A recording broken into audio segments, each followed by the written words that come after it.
Hey there, RemPCs. Welcome to Rules of Cool, where we interview very special guests, creators, gamers, designers, and world builders.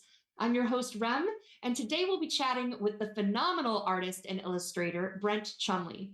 We have a fantastic giveaway as well of a Shadowrun 6th World Core Rulebook PDF, and you can get your free entry to win by typing hashtag RemPC in the chat. The drawing will be done at the end of today's episode of Shadowrun Emerald Glitch, Dandelions, and Checkpoints, which comes up right after Rules of Cool. You can also get bonus entries by donating bits or subscribing. Every 100 bits gets you a bonus entry, and subscribing gets you 7 whole bonus entries. Now, in Rem Alternis news, a thrilling sci-fi novel by Kevin J. Anderson and Jeffrey Morris, Earth's Last Hope, the Ark ship Odyssey, heads to Proxima b, aka Persephone. On arrival, settlers face a failing radiation shield and a mysterious metal structure.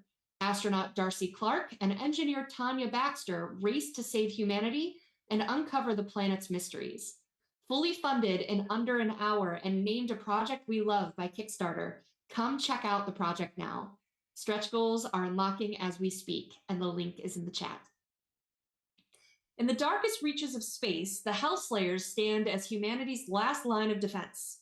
Will you accept the challenge to fight against all odds and save us from extinction? Battle through horrific encounters, build your legend, and earn upgrades to unleash your badassery in the face of doom. The Kickstarter is live and fully funded. Help us unlock these stretch goals and unlock hellish content. Check out the link in the chat. And lastly, get ready for a double dose of gaming excitement, introducing Parachute Panda and Fandooble from Catalyst Game Labs in this 2-game campaign on BackerKit, launching November 7th. Get ready to roll the dice, deploy parachutes, and face off against dragons. Now, time to get right into our conversation for this week, so stay tuned, RemPCs.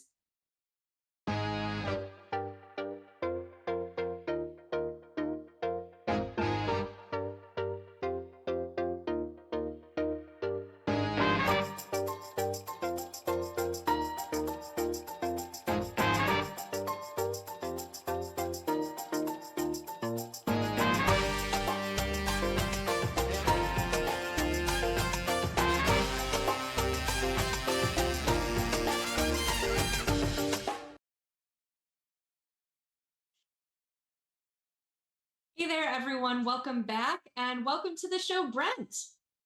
Hello, how are you doing? Good. How are you? I'm doing excellent.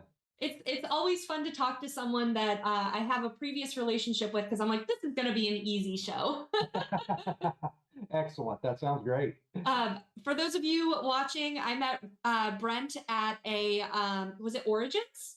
Yes, Okay, yeah. so it's Origins this year, and I've seen you at a couple shows since then. Sure. But funny enough, I actually walked past your booth and kind of stopped and did a double take because I recognized a piece of your art. Here, the backstory. Back when 6th edition Shadowrun was about to launch but hadn't been released yet, the Shadowcasters Network on YouTube was allowed to do a preview, playtest, actual play on YouTube. It's like over 44,000 views or something now. Wow. But we all, when we created our characters, had to choose a piece of art from the book to represent our character. And I happened to walk past Brent's booth. This was the one I chose. So she's gorgeous. She's a mage. She's awesome. I found out today her name is Willow. But yeah, so as I stopped and started talking to Brent, I'm like, oh my gosh, you're a Shadowrun artist. Let's talk about everything. So Right. I want to get to know you a little bit, though, so I'll stop talking. Okay. I always start the show off with this question, but what is your history as a gamer? Okay, so my history as a gamer goes way back to 5th grade for me. And what started it was back in the old days, because I'm an old elderly man. So this is back in like 1980 or something like that, you know. But in the Sears catalogs, Christmas catalogs, that used to come out on like the day before school started every year. So I was always excited to get it. And they had Dungeons and Dragons products in there for sale that you could buy, you know. And I would see these and it just looked cool to me, I mean, because there was all the cool first edition covers that didn't look like anything else I had seen before. And then I had bought like I bought it, my parents bought me it was a Dungeons and Dragons coloring book. And in the bottom of each page of it, they gave you like a rule, like one rule from the rule book of which game I don't know because it was very haphazard the way it was put together. But nonetheless, so I had this neat coloring book and there was like a rule on each page that didn't make any sense all strung together. So I finally asked my mom, hey, for Christmas this year, can I get, like this D&D basic game and whatever? And so I got it and I read it and I played it with a couple of my friends. And then my sixth grade year, my first year of junior high school, there was a student that moved from St. Louis to our little town that I lived in, and he and his older brother played advanced D&D, AD&D. Ooh. So, and they also played Top Secret and a bunch of other TSR games that were made back in the day. And so we got talking about it at lunch, and he's like, "Oh, you got to play the advanced game. You got to get these books, and come play with us and whatever." So that introduced me to AD&D, and then I went from there. So I started gaming seriously in sixth grade, and I've been gaming ever since. Some game or another or whatever, and I've played lots and lots and lots of various role-playing games over the years. But that's where I started, was right in that fifth, sixth grade pocket with the old first red boxed basic set. I love that story because it made me think of several things. Yeah. First of all, come see the softer side of Sears with Dungeons and Dragons, so that Yes. is enjoyable for me. Right. Then talking about having some friends over in the 80s to play D&D, I'm like, this is the beginning of Stranger Things. Yes. This is how it started, real life. Yes, absolutely. Absolutely. And then number 3, you having lunch with someone who's like the original, "Oh, you're such a noob. You need to play advanced D&D." Yeah, exactly. And I'm thinking, all right, I'm ready. Let's jump in. I'm ready to delve into this. And I remember my very first character I ever rolled up in AD&D was a druid. I knew nothing about what I was doing at all. Awesome. But just the concept, the way it was presented in the first edition rule books just appealed to me. So I was like, oh, I'll try this. So awesome. That's how that started. So let's talk about artistry. Okay. I'm sure you've been an artist for as long as you can remember. Yeah. Since I was a little bitty kid, I used to do it because I'm an only child. So drawing was something that could fill in my time, and I could do it wherever I went. And so because I was always alone, every time we'd go to family's house or this and that and the other, there's just me. I didn't have any other kids to play with or anything. So I was like, get out my drawing tablet and my pencils and go to work. And that's where it started. So starting that, like, when did the transition happen where you're like, I want to do this as a career? And I know that very moment. I can really describe to you that very moment. And I've even told this to, hint, hint, Larry Elmore. I've even told this story to him, that the moment I realized that I wanted to do this, like professionally, for maybe or not, maybe for a living, because as a little kid you don't really have a grasp of what a living is, right.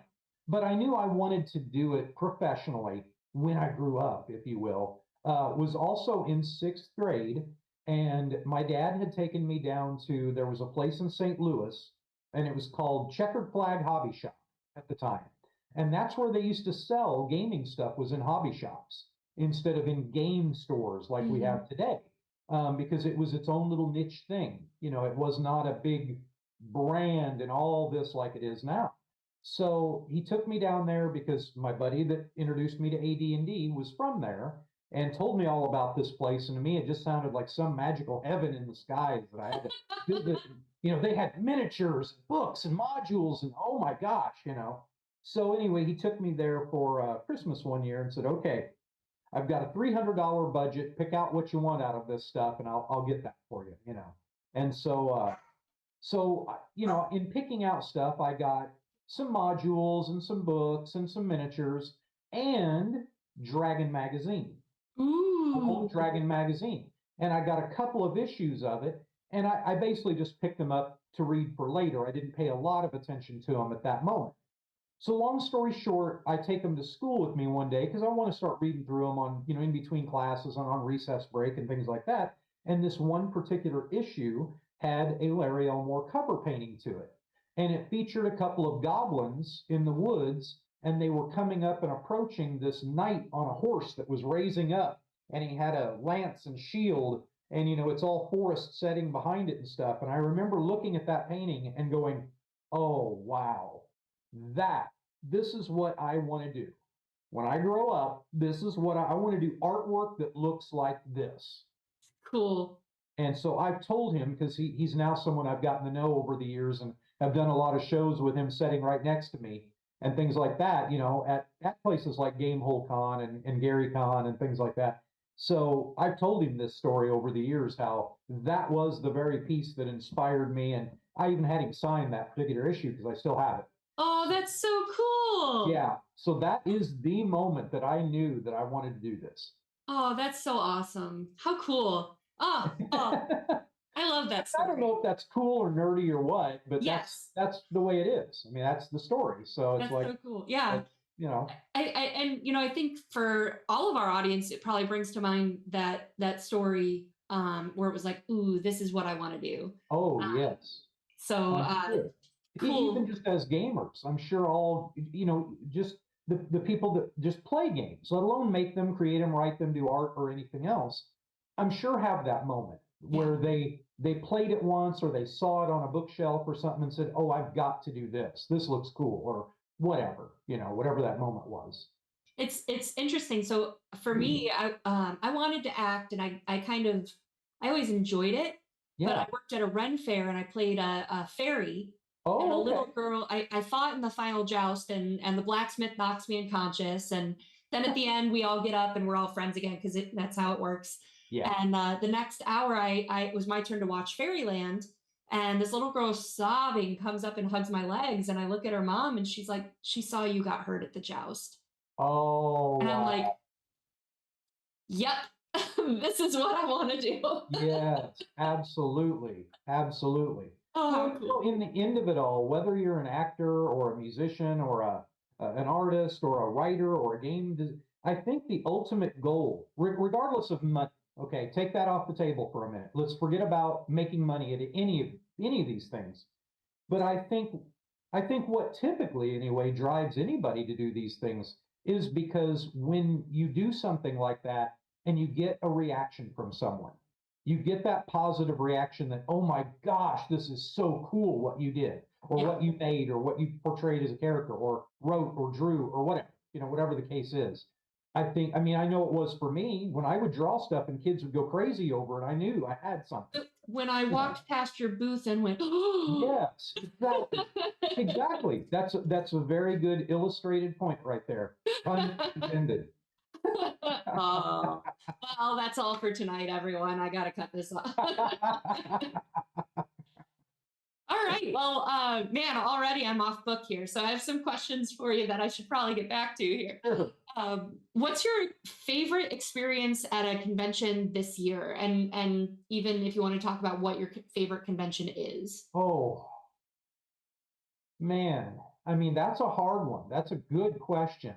I don't have a favorite con because different cons are different in different ways. And I know that's a very vague answer, but of course I could say something generic like, well, I love Gen Con because I make the most money there. Okay. Well, that's kind of a gimme. That at that size of convention. That's a boring answer. That's a boring answer. And that's not a good answer. As far as I really like the size shows that are, I would say, between 2,000 and 5,000 people. So my Archon, Gamehole Con, Gary Con, those conventions, not that I don't like the little ones, and not that the great big ones are better, because I don't mean it that way at all. But those mid-size cons, and that's kind of what I call that size of them, the mid-size cons, I think you are able to be, you're able to talk to people better. You're able to get more face time with fans, and you're able to get more face time with companies or representatives of companies or things like that. And therefore, I think you can get more accomplished. And I Hmm. think you get more fan response because at your great big shows, most of the people that approach your booth really aren't there for you. They just see a piece of art that they want. They know they've got only enough time to buy it and move along. Hmm. It's more about just selling. You're basically just a store. You're not really, you don't get to really be a person or an artist or a writer or whatever you're doing. So, I mean, I love all of them for different reasons. I really do. But when I get to talk to fans more and interact a little bit more with them, or even maybe get to play a game after hours or something like that, which you don't get to do. Well, I don't get to at places like Gen Con and stuff like that. And that's not knocking that convention. That's just the reality of the time of There's so it. much happening at all times. Yeah, at all times. So, I would say that if I had to make a lean towards one or another, that those mid-sized cons, Okay. I think are overall my favorite, just because I can be a little bit more personable with people and share more stories and talk to them more and get more out of my fans and people that want to talk to me and things like that than I get to at big shows, Cool. real big shows. Okay. But like even Origins is a great show because it's just to that point of not being too big. Yeah. It's still small enough to be personable, but yet it's still pretty good size. It's a to me it's a big con that It happens is. to feel a little more intimate. Yes. It's like if Gen Con were, yeah, like you said, a little more intimate. You Yeah. got to be a little closer to people, but yet it's still Yeah. reasonably good sized. So, yeah. So, how did you first get involved with Fifth? Is it pronounced APOC for Fifth APOC Oh, Fifth Publishing? Epoch Publishing. APOC. Okay, so I was at Gen Con in 2012, and I had my portfolio with me, as I often did for many years. Even after working in the industry, I still took my portfolio around to other companies and things like that.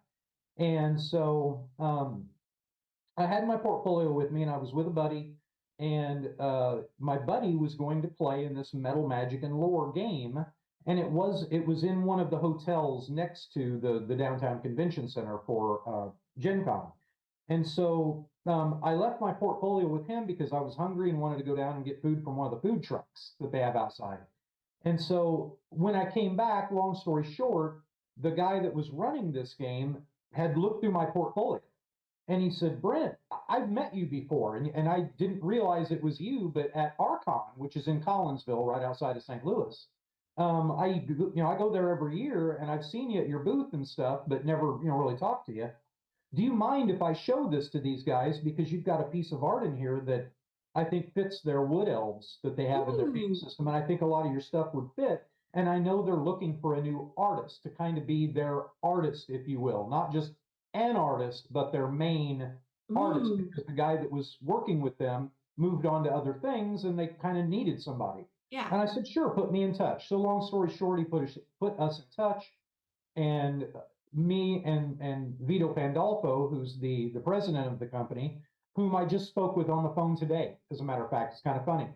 Um, we became very good friends right off the bat. We found that we had a lot of common interests outside of just gaming and styles of games and stuff like that. We both had martial arts backgrounds, music Cool. backgrounds, and all kinds of things. And so we just really hit it off. And then next thing you know, I started doing art for them. And so I Awesome. started doing, covers for their games and books and things like that. And I'm still working with them today on multiple projects across their, brand, and have helped rebrand them a bit over the years, and, update their look a little bit and things like that. And so that's been a really wonderful relationship for 10 years now, Great. 11 years now, actually. Awesome. Yeah. Awesome.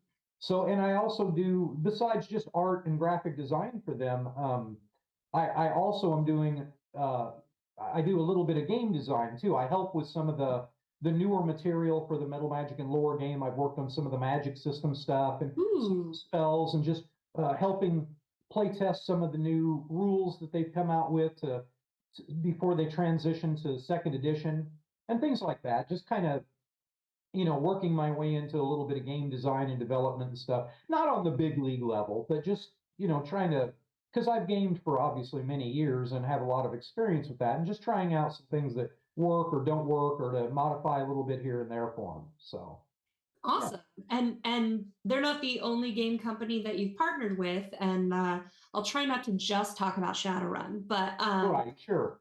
but how did you first get involved with Catalyst and you do art for Leviathan's BattleTech and Shadowrun? Yes. Okay. So here's how that went down. And this is one of those very precise moment stories, which I have a lot of those in my life. And I'm one of those people that has a very, very, very uh, good memory of things. I mean, I can remember things that most people are like, how do you remember those details, dates and stuff? I don't know. It's just there. But so 2016, we're going to wind back to 16 at Gen Con. I had an artist booth there, and I knew that Catalyst Labs was there, and I'd wanted to do work for Shadowrun for many, many, many years. And as I often do when I want something, I just go for it. I don't play around. I go for it. I will push my way in. I will talk my way in. I will show my portfolio, and I will get what I want. I've done that my entire career. That's I just just how had this image, like it's headcanon now, that you just walked into the Catalyst booth with your portfolio, handed over, and said, "Call me," and left. Like, You know what's funny is you're not far from wrong. You're not far from wrong. So the only addition that I will add to that story is that I asked for Brent Evans, whom I didn't know at that time. And they said, okay, he's here. And, he's just not here at the booth right at the moment, but he'll be here at 2, whatever time it was, at 2 o'clock today or whatever, and come see him. And okay. So I brought at the time I had a little tablet, like a 10-inch tablet, and I had my entire portfolio on it because it's easier to lug around than the old days of carrying a real portfolio. a trapper keeper. No. Yeah, exactly. One of those big leather bound things. So I met with him at the requested time and whatever else. And as soon as I got there, they opened up a line for artists to get into so that they could basically have a portfolio review. And so I happened to be the first one in line. Ooh. Because I really wanted to be there. So I went early. I knew where he was going to be. So I just stood there. And so when it came time for him to look at portfolios, I told him who I was, started showing him my portfolio, and he was like, I'm pretty sure I've seen some of your work. You've got a lot of work out there, in different games and different collectible card games and things. I said, yeah, I do. And he immediately took a look at some of my work, pointed out, things that he really liked about these pieces. And as this line of people was forming behind me, and I'm not joking and I'm not stretching the truth here, I would say there was probably 70 artists behind me, roughly. I mean, it was becoming a long line of people. And I remember at one point he said, I love your work. And I'm only looking to work with maybe 2 or 3 artists. And I'm going to say yes to yours because it's fantastic. And the thing that sells me on your work is I can look at a piece and there's a story there. And I don't know what the story is, but I can look at it and go, man, you're a really good storyteller with one image. And that means more to me. He said, plus your people are exquisite. You have a way of doing anatomy and faces, and people look really good. If it's an elf or it's a dwarf or it's a human cyborg or whatever, it looks like what it's supposed to be. There's no question what it is. You've got a really good way of doing people's faces, and their body movement, their body language tells a story. And he said, I love that. And I remember immediately he turned around to the line of artists waiting to get in and said, you guys, I'm sorry, but I got to tell you that this guy's in right now. And I might only take 2 more of you. So I'm just warning you all that all of you standing in this line, 90% of you aren't going to make it. Because I got one right here that I'm going to make into one of my main artists. And you can see this look on people's faces like, damn, should have been here 5 minutes earlier. Or whatever. But that look of disappointment, like, oh man, and that kind of envy look that you get from these guys, like, you're an a-hole, Yeah. And you're like, I'm sorry, I just wanted it. And I got the goods. Yeah. That's so cool. And that's really where we started. So he said, okay, give me all your contact info and everything else. And then he put me immediately on whatever 5th edition book was out at that time. That was towards the end of, I think, what 5th edition ran. Let's see, I joined in 16. I'm trying to think when 6th World came out. I think it was 19 or 20. 19, I think. Yeah, 19. That sounds right. Somewhere in that. COVID or during COVID. Yeah. It was just before it. And so I started working with him on whatever, fifth edition book was at that time. And I did a couple of interior pieces for it. And then I ended up doing more and more, they started putting me on as their regular. I would get emails that say, for our A-list team, artists. And that's what I've always been through my whole run of everything is I'd always get emails saying, this is for our A-list team. That's awesome. So we would be the ones to get our first pick of everything in the book or whatever. And then they even used one of my interior pieces that I did and turned it into the cover of a resource book for magic. It was an expanded magic book. Was it Street Grimoire or? No, let me think real quick. Hold on a second. I might have it in front of me here. Street Weird was 6th edition. Right. So Shadowrun. Grimoire, I think, was 5th. This one, oh, I know where it is. Here, I can actually tell you what it is. I've got it right here. We're stopping everything on the show because of my curiosity. Yeah. No, it's right here in my portfolio that I've got on my desktop. And it is, let me see right where it is, because it's got the name of the book. Here it is. Okay. Forbidden Arcana. Ooh, the blood magic book. So yes, so it says Advanced Magic Rules. And it is an image of a guy that is getting pulled through a portal by 4 of these big chattermouth piranha-looking faced monsters. That's so cool. I don't know what they are, and it doesn't matter because they told me when I painted them, just make these humanoid-looking shadowy creatures, make them a little blurry, but just make sure that the only thing you can really see in detail with them is that they've got these big mouths with these real long teeth. That was really it. And they said for the guy, just make him have a trench coat on, give him his right hand be cybernetic, and give him like a shotgun on his back, and just have him looking like he's being pulled through some kind of dimension, by these things. And that's what awesome. So that's what it was. It's Forbidden Arcana. Who knew that when I got I think Forbidden Arcana was actually coming out one of the first times I met the Shadowrun demo team and stuff like that.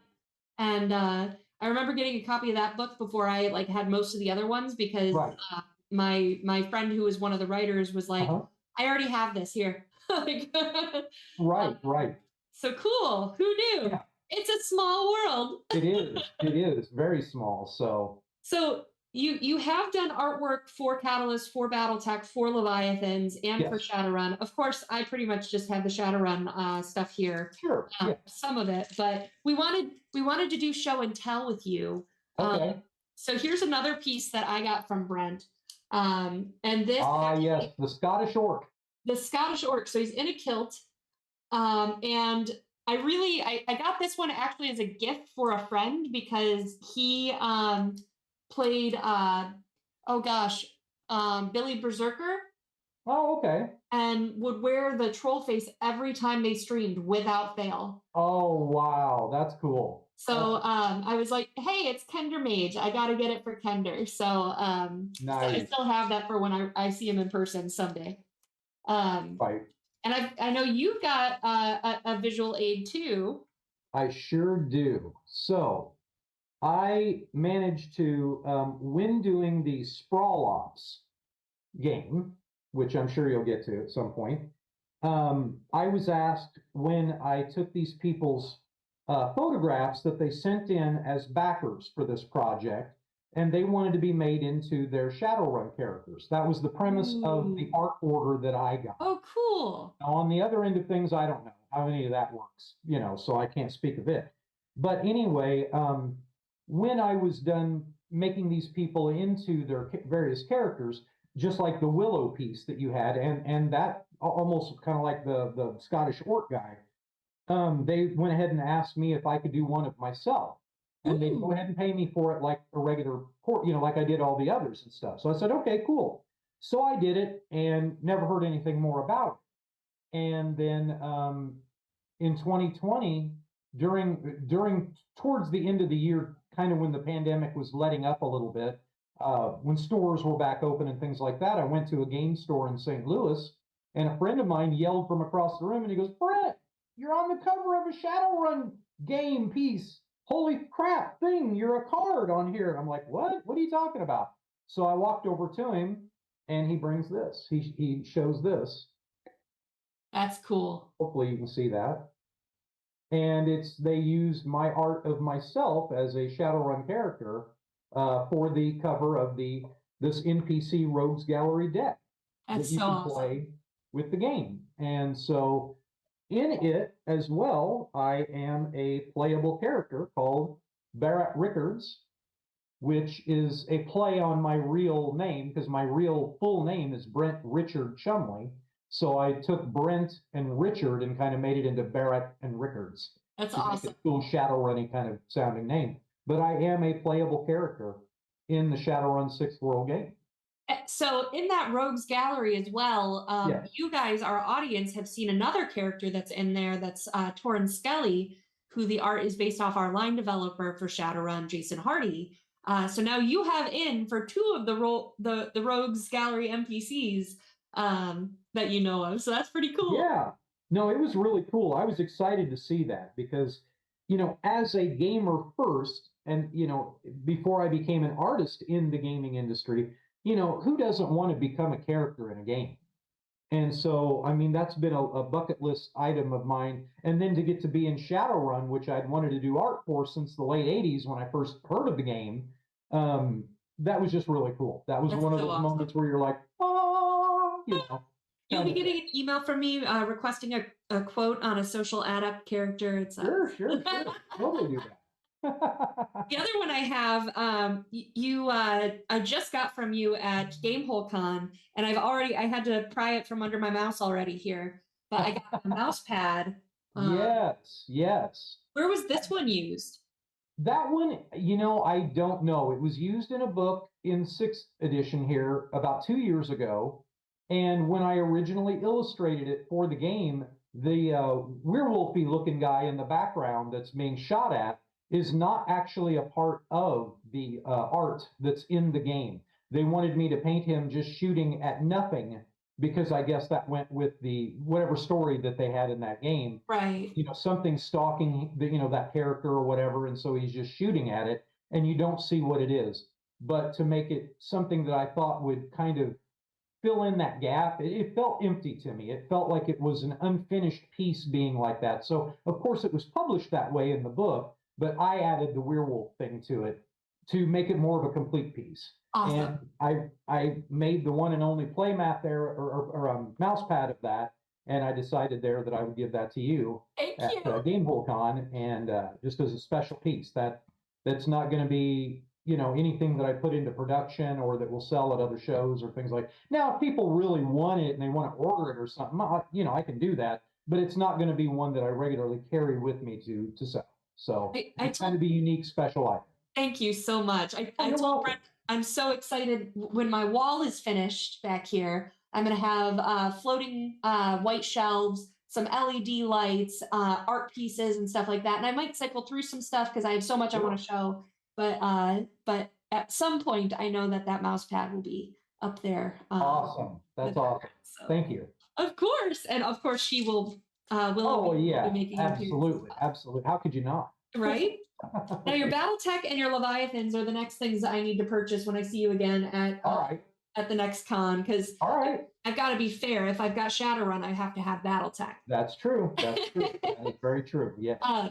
But I do love some of your other art that you always have for sale at the cons that I see you at. Mm-hmm. And I know, like, as a marketing person, I know that a lot of marketing and selling is manipulation, and I know 100% I'm being manipulated here. But guys, don't tell me you all don't want one too. Yes. And I'll be honest with you. I mean, in all transparency, that is the first of what I call my cute Dragon Versus paintings, which is a series that I do that's dragons typically in combat with things like planes and tanks and military vehicles and things like that. But last year I made the decision that I wanted to try doing a line of them where it's cute animals against dragons. And they're not obviously necessarily in combat with them, but just playing with them or having some kind of interaction with them. And I just decided to do it to see if it would sell, if it would be a concept that people would like. because I'm not typically known, nor do I typically do cute stuff.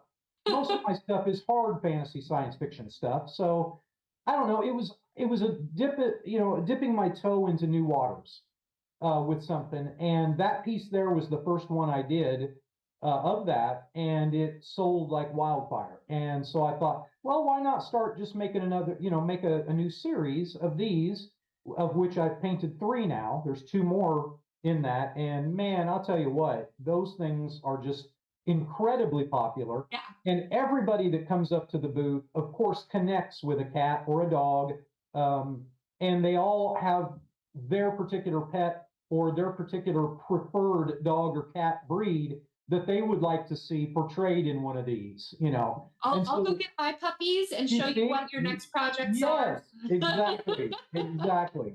So long story short is I can forever make those. I can forever make those because as long as people love dogs and cats, and I've got one with a squirrel in it. It's not going to be just dogs and cats. I've got a new one coming up with a couple raccoons in it. So I'm going to continue on with animals with dragons. Brent, so, you've got to let me save some money for the other artists. Yes. No. It's gotta be mine, all mine. People are going to be like, "Ooh, you changed the art. What's up there now? And who's it by?" I'm going to be like, "Still Brent." Yeah, still Brent. It's still Brent. Awesome. Oh, it's so cool. It's at GameholeCon, Brent and I were having a conversation, and I finally just had to leave because someone came over and started playing with looking through the puppy and the kitten dragon ones, and then like 4 more people came over. I'm like, yep. I'm gonna let you work. I'm gonna go. Those pieces definitely draw a crowd, which is why I put them up front. Yeah. And then it leads them to my other stuff, of course. But, that's what it's all about, right? It's, if you're an artist out there selling and, you're doing all kinds of work that you love to do, and it's not all about just working for gaming companies like what we're just talking about here. This is my own creation. This is my own thing. It's not for companies. It's not, I'm not going to say that I would never license it for stuff or whatever, but for right now, it's just my own thing. And I do it because I see the look on people's faces. Every person, yourself included, that walks up and sees one of those gets the biggest ear-to-ear grin on their face, and they just love them. They just love them, and I just love that look on people. I love knowing that I just made somebody's day because they saw something that was just so adorable, as they like to use that word. That it just makes their day, and it makes my day because of that. So the kitten itself is cute too. And the puppy one is a corgi puppy, guys. Like, yes, it is corgi, but like it's a cute baby dragon too. Like, yes, look at this again, guys. Baby dragon, and he's taking a nap, and Kitty's not letting him take a nap. Like, right, absolutely. Oh, it's so cute. Oh. And of course, a lot of people, they come up and they see that piece and they immediately say, "Oh, that's one dead cat." And, the name of the piece is Playtime. So I'm like, and I don't care what people, I don't want to correct people if that's the story that plays out in their head and they still like it and buy it, well, then I've still done my job. Yeah.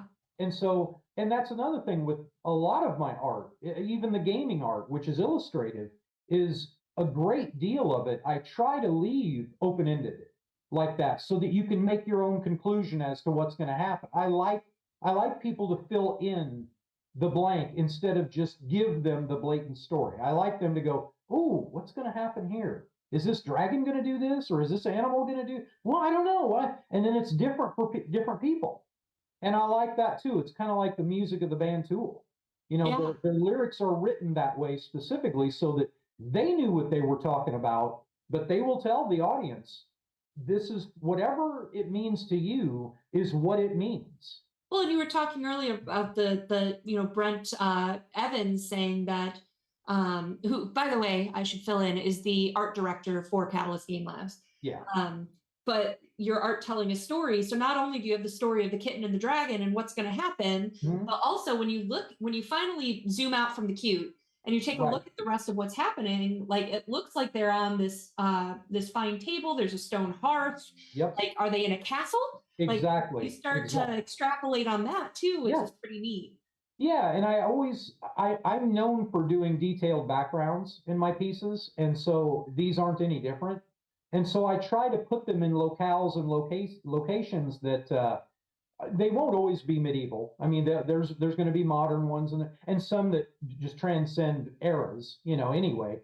But yeah, I try to put them in places and things to kind of make you think, where are they at? Where's even like the corgi one? It looks like it could be modern because people still have brooms and stuff near their fireplaces. So it can be modern, but it could also be medieval because Cool. in that one, it's vague enough that it could be any time period, really. Yeah. It's not specific to any one. Awesome. And I'm trying to keep them to that, except where it really needs to be. Yeah. And the squirrel and the dragon one's the same way. They're just out in winter scene.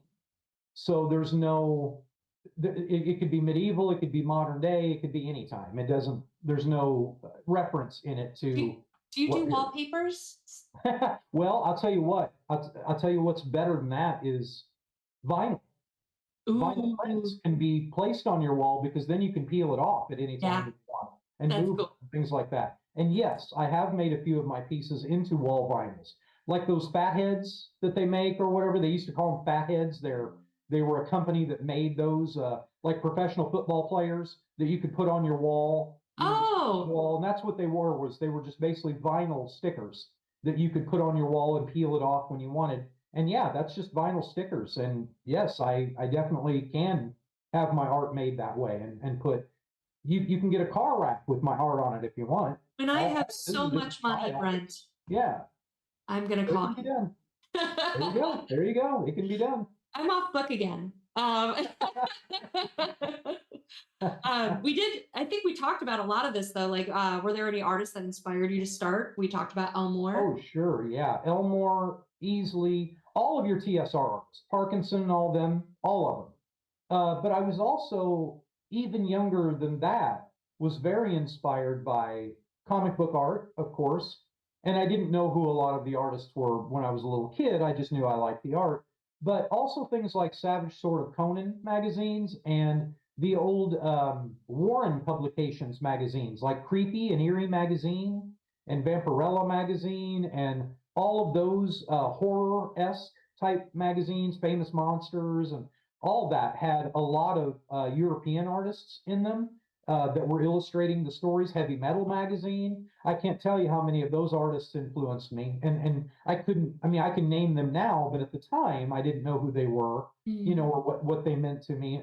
Rich Corbin was one of them. His Meatloaf Bat Out of Hell album cover was a huge inspiration to me. There were a lot of art inspirations for me growing up as a little kid and seeing album cover artwork and comic books and magazines and all that, and just internalizing all that in my head and, absorbing all that. And then, of course, later with the TSR artists, and of course, your Frank Frazettas and Boris Vallejos and all those people that are, that everybody knows in the industry and, that are the originators of fantasy art from back in the 50s and 60s and 70s and that kind of stuff. All of those people inspired me. The Molly Hatchet album covers, which were Frazetta paintings that they used, that kind of stuff. And that's what drew me to heavy music too, because they had the best album covers. I mean, they were all fantasy art, fantasy sci-fi art. There's a lot of bands that I would never have been turned on to had it not been for the album cover. I would have never known who Meatloaf was and loved that album had it not been for that cool Rich Corbin album cover on it. That's awesome. So Nazareth, Hair of the Dog, cool album cover. Put on the record, wow, these guys are awesome too. It's not just the art, the band is great. I want you to know, Brent, that my producer, so I have a Google document with the like questions to ask and our script and stuff like that. And I can literally watch him typing in the document, saying opening up shop for his website BTW. Like and now he just made a big heart emoji. Nice. Yeah, I will have a new website. I'm building it this month, and I do. The plan is to have a shop on there so I can sell my t-shirts and my prints and, mouse pads, play mats, and whatever other stuff that I can put Brent Chumley art on as time goes by, and, That's awesome. whatever. So Cool. yeah. So we're getting close to the end of time here. So I have one more question for you. Anything exciting coming up for you that you're allowed to talk about? For anything specific or just in general? Just in general. In general? Yeah, I have a lot of projects on my plate. I've always got a lot of card and role-playing game projects going on all the time. But I also have a lot of private commissions and things like that I'm going to be tying in to possibly Shadowrun and definitely BattleTech stuff as we go along here. So I've got that. I've got more stuff for Fifth Epoch. Of course, I've got more of my Dragons Versus stuff, both the serious stuff I'm doing and the cute stuff with the animals and things like that. That's all in the pipeline too. So I've got a busy winter coming up. Awesome. Well, the rest of us will be hibernating from conventions. You'll be busy at work for next year. Yes, that's right. I'll be waiting to reveal my new works come next March at my next upcoming shows that I'm booked for. So cool. What are you going to be at? Okay, so my first show next year. Actually, let me pull back a minute. Let me plug the show I'm going to do tomorrow. So this weekend, I am not just the artist guest of honor, but the guest of honor at the second annual EffingCon convention in Effingham, Illinois. Cool. So I was asked last year to be their guest of honor for this year. And so I will be there Saturday and Sunday at the EffingCon. It's the Park Village Mall or something like that. It's not in my head right at the moment. But it's at the mall there in Effingham, and so I'm doing that one, and that ends my convention run for this year. Okay. So my first convention next year was just confirmed today, as a matter of fact, and I will be a special guest artist at PeoriaCon for the end of March in Peoria, Illinois. Cool. Then after that is GaryCon. And I'll see you there. So on and so on. So you'll be at that one? Yeah. Good. Excellent. Yeah, that's a great convention. I love GaryCon. It used to be my favorite convention until GameholeCon. Well, Gamehole is, I mean, that's to me is an apple and an orange. I can't. There's things I like about GaryCon. There's things I like about GameholeCon, and I can't really say one's better than the otother. It's. I love them both. Great. And for very similar reasons. I think that. The things that I love about GaryCon, GameholeCon is just more of a variety for. So it's focused on RPGs, but not just D&D. Yes, absolutely. Not that you can't find other things at GaryCon, but there's a lot more of it at Gamehole. I agree with that. Yeah. But yeah, I'm excited to see you there. Yes, absolutely. Where can our audience find you to shop, to interact with you, to watch what you've got coming out next? Okay, so like I said, I'll be having a new website coming out this month, and it'll be at brentchumley.com. Awesome. And I also have the Art of Brent Chumley on Facebook, and of course, I'm always updating stuff on there too with art that I've got and things like that, so people can see. And of course, you can always private message me on either one of those. Of course, on the website once it's done this month. And, they can contact me through my Art of Brent Chumley. You can message me on there. My email is usually on there and things like that as well. So there's a number of ways you can definitely reach out. Awesome. Well, thank you so much for joining me today. Thank you for having me. This has been so much fun. I've really had a blast. Easy to talk to you. I can go off book because I'm just like, I want to know more, Brent. Tell me more. Well, thank you. It's easy for me to talk. I can talk for days and so on. It makes my job easy. It's harder when I have the people that come on and I'm like, so how did you first get into gaming? I played D&D when I was 16. Yeah. Okay. Right. Tell me more about that. Exactly. Yeah, some people just don't interview well. They don't. It's okay. Things, and that's perfectly fine. It's my job to pull it out. Exactly. Well, you do a really good job. This has been. Thanks. It's easy for you because again, we've just been able to talk since then, and love the Shadowrun work. I can't wait to see what else comes out, and thank you for your energy and all that you do for the gaming community. Well, thank you so much. I appreciate that. But don't you go anywhere because we will be back right after this.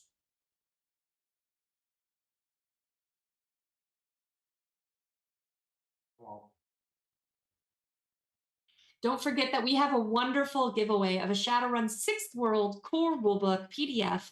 Type hashtag RemPC in the chat for your free entry to win. And don't forget to get bonus entries by donating bits and subscribing.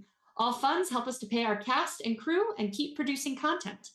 Now, thank you all for joining. We are on to our next episode of Shadowrun, Emerald Glitch, Dandelions, and Checkpoints. See you there, RemPCs. Bye.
Can I just ask, what does a summoning tea kettle look like?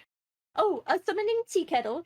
It is made out of cast iron that has been painted ritually with symbols in blood, obviously, that are then coated and shellacked over so that they don't flake off, that way it can last for centuries. And we use a nice clear coat, though, so you can see them quite nice, quite clear. We mix in, with the blood, we mix in the iridescent paint, so it gives us a nice little beautiful shimmer, especially as it heats up. And as you heat it up, that's where the magic happens, because that is when all of the symbols start to glow and get bright and beautiful. And as the tea kettle whistles, that is the summoning ritual complete. If you have an interest in using the summoning tea kettle, or taking part in any of the other worlds in our games, you don't have to have experience. Just join our Discord, and the GMs will work with you and help you find a game you enjoy. The link is in the chat. Ready to level up your cosplay game? Check out the Geek Forge on Etsy.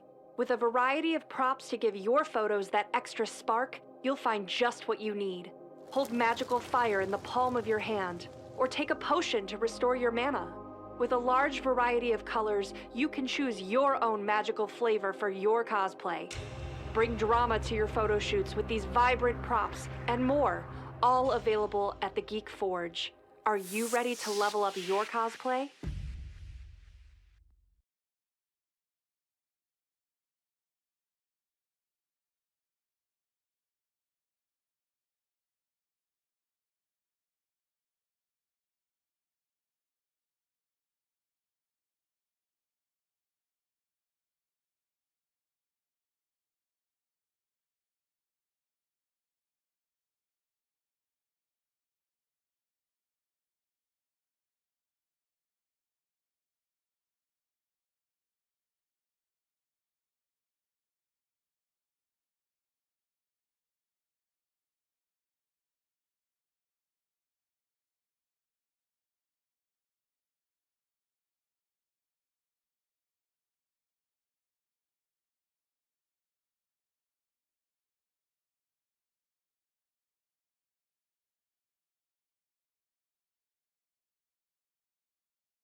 What a spell! Spell. Spell! Spells. She says spell like 92 times.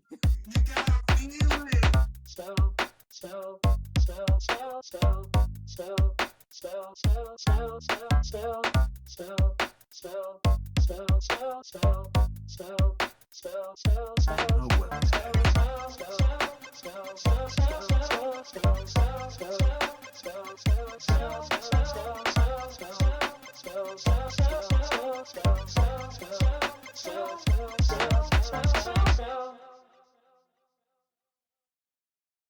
get to play with us now, which is so exciting. So with channel points, bits, and subscribes, you can give rewards to the player of your choice. So how to do that is, no, not Bob.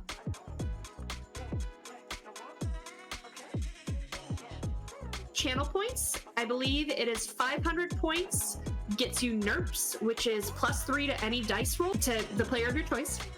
For 1,000 channel points, you can do a point of edge to any player.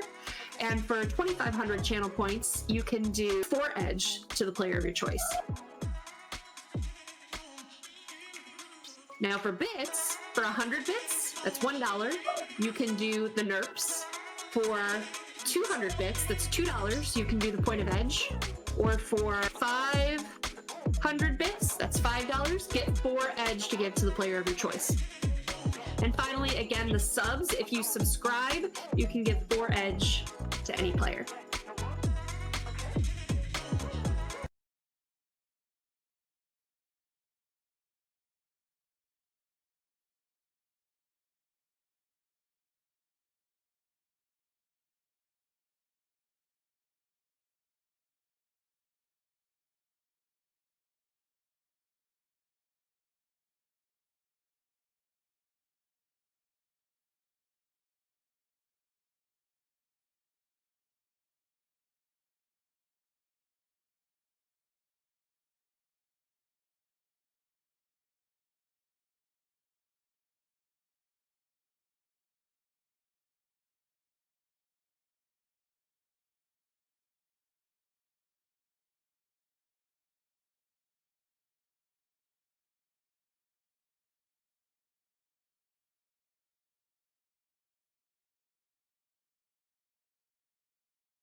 Hey, folks. We are back, and a second week in a row, and we've got a couple of we're gonna have some fun tonight, or I'm gonna have some fun tonight. Some of the fun I've already had because we did a little bit of pre-taping, but most of this is going to be live. We're going to start out right where we left it last time, with Roven. Could you give me a perception roll, please? Yeah, let's go right out the gate. Perception. Yep.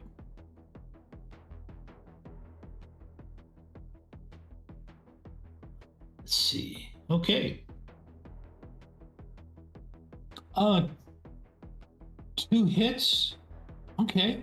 Now hit me with a memory roll. Okay. 4 hits. Wow. Oh. Okay. That car that is following you guys are on the move right now. While Violet gets things set up for Raptor to make his data tap and get that live. But so you're on your typical Overwatch, and it's a little strange because you swear that vehicle behind you, or that is kind of shadowing you, which is what makes you notice it, looks a lot like Cujo. That was the name of Tank's car, correct, Max? Yes. Yeah. It looks like Cujo. A little bit more damage in the front end. But it's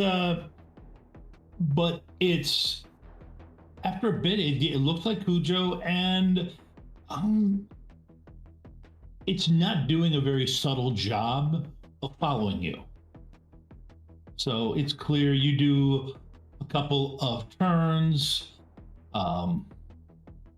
Give me a piloting roll for Crazy Ivan. For a Crazy Ivan? Yeah, it was a guy named Ivan taught it to you. Oh yeah.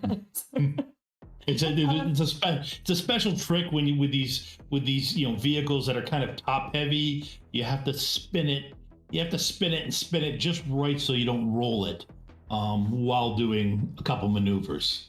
Okay, that is enough. You get you do it in one of your favorite spots to do Crazy Ivans, and it being so much lower than you, it's not exactly that difficult, but it follows you through the Crazy Ivan. I never knew Cujo to be a subtle vehicle, did I? No. Cujo's never been subtle, but last you knew, Cujo, just in case you forgot from last week, was in a pile of trash. Yes, was buried in a pile of trash that the police were in the area of. But I also know it has a really high autopilot, right? Yes. Shoot. And Tank is in prison. Yeah, and I was trying to remember if people call it the Tank? I don't know. It's not in the tank. He's in prison. Yeah, the Tank is in Tank. He isn't the tank. Tank is in the tank. Yeah, that's exactly. Sorry, I think you meant Tank the Tank is in the tank. Oh yeah, our tank is currently tanked in the tank. Right. Correct. Yes, got it. So well then Cujo doesn't know where to go. He's lost. Can we like how does he usually travel with us? Does he like Well, it's usually you'd call usually you would call the comlink that he's got rigged in there. But when you reach out, it seems to be offline. I'm still in the bus at this point, right? Yes, you are. Because we're headed back. Yep. And at this point, while she's looking out the window, you're looking. You had a comm link where you used the identity with a cop last episode. Mm-hmm. And Bill O'Donnell. I mean, yep. Thank you. Glad you. Yep. And he's texting you. You get a well. You of course ignoring any calls, but you are getting a bunch of texts on that comm link, talking about how you need to come back. You need to contact him. He's in a lot of trouble because he let you leave, and there's a lot of stuff. He needs you to come back as quick as possible. Is what he is trying to get through these texts. I'm imagining just like a series of very quick jots that I finally catch up with hours later. Yep. Yeah. Well, it's something where it's that, and then it changes tone a little bit. It's like we had our deckers. You were right about sir. Please, you can come in safely. You were right about something being up with that car. Whatever was in it fried one of our fried a rigger, fried one of our vehicle technicians and our matrix tech. So it's incredibly important that you reach us. We don't know what that vehicle is doing right now, but it is clearly rogue. So you really need to reach out to us. Plus, then a couple later, listen, dude, you promised you were going to reach out. Mm-hmm. Tara, is there anything Rovan would like to do immediately, or should I head, or are you just going to let it follow? Well, do I know? I would look around. We don't have Violet yet. Yes, Violet's in the car. Violet's already in the van, yeah. Oh, Yes. You're right there. I forgot you. You scared me. We watched the chase together. Oh, that's I've been here the whole time. I just got a little distracted. I am sorry. Could you Cujo's following us. Okay, but I can't talk to him like I usually can. You're usually better at talking to machines than I am. Did you give it a go? Let me see what I can do. After, of course, being involved in that, Buck is still scrolling through his texts and saying hey, please message me back, please message me back, all of that. And then, while I'm scrolling through, he looks up and just says, no, Tank tore Cujo out of it. Buck isn't super tech savvy. He tore Cujo out of it. Whatever's left in there, I don't think that's Cujo. And then he goes back to scrolling through and just weighing his options. Hey then, what? Can I see the car on the Matrix? I mean, it has to be online in some way if it's driving manually, or not manually. That is fair. Go ahead and give me a... How do you spell Cujo, by the way? C-U-J-O. Thank you. Go ahead and give me when I was little. a matrix perception roll. That's electronics and intuition, yes? Yes, it is. 5. Oh, yes. I'm still under the effects of psyche, yes? Yes, you would be. Okay. Yeah. Yep.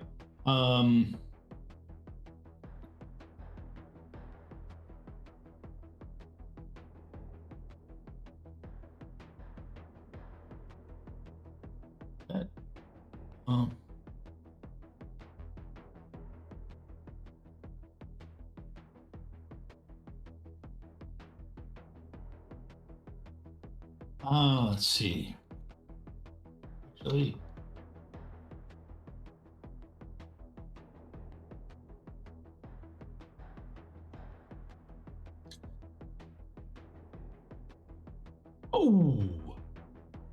what's your attack rating again?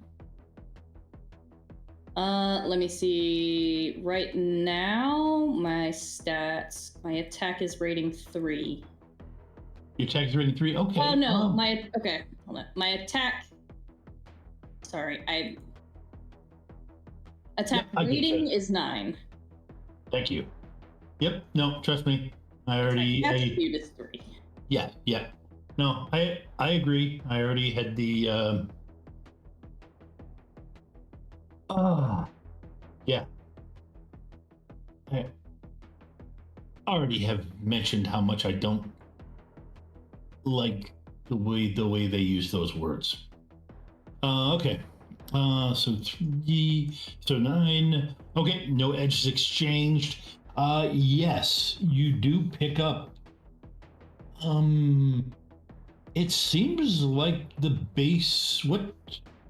Just the base vehicle and the base vehicle. You know, the base tech that's in vehicles normally. Nothing beyond that. Okay, so Buck said that Tank tore Cujo out of the car, so it's defaulted to its usual settings, the pre-programmed at the factory settings.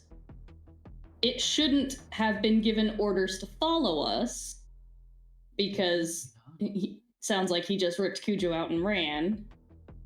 So it stands to reason I might assume somebody has jumped into it. Does Cujo, the car, have rigor adaptation? No, I did not put a rigor adaptation into it. I just have it set up with a slot so that a chip with the piloting program can be inserted on it, and that chip setup has the Guide X and a variety of other smaller programs like evasion and maneuvering. So it's basically, it plugs in, and the idea is it overrides what's normally there. Yeah. Okay. Well, I'm going to try to gain access to Cujo. I'm gonna hack it. Okay. Okay, go ahead and give me Let me see, what is... Dang it, what was that new Matrix action? Oh, go. Where was it? In hack and slash. Here it is. I believe I'm just going to go through a known exploit backdoor entry, so I don't have to take the time to do a probe first.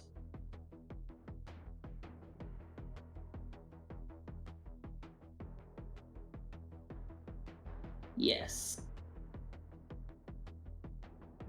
Okay. Yes, that is what I'm going to do. I'm going to go with a known exploit. Okay. Which means you will gain an edge on this. I am not able to gain edge on this attack, which annoys me because it's a logic. I should get my logic edge. No. No, I'm very happy with you. This 7. Ouch. Seems like a lucky number to me. Right? Ooh. Ah. Wow. That is just awful. I feel so sad for you, Tom. Can you feel my sincerity? Just tied you too. Even though I had little.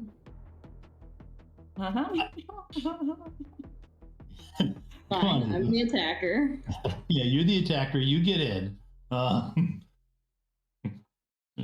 Okay, you just barely get in. This thing, it seems to be shifting around. It should not be this difficult to get into a vehicle, especially one of questionable matrix, especially one who's had his brains ripped out recently. Yeah.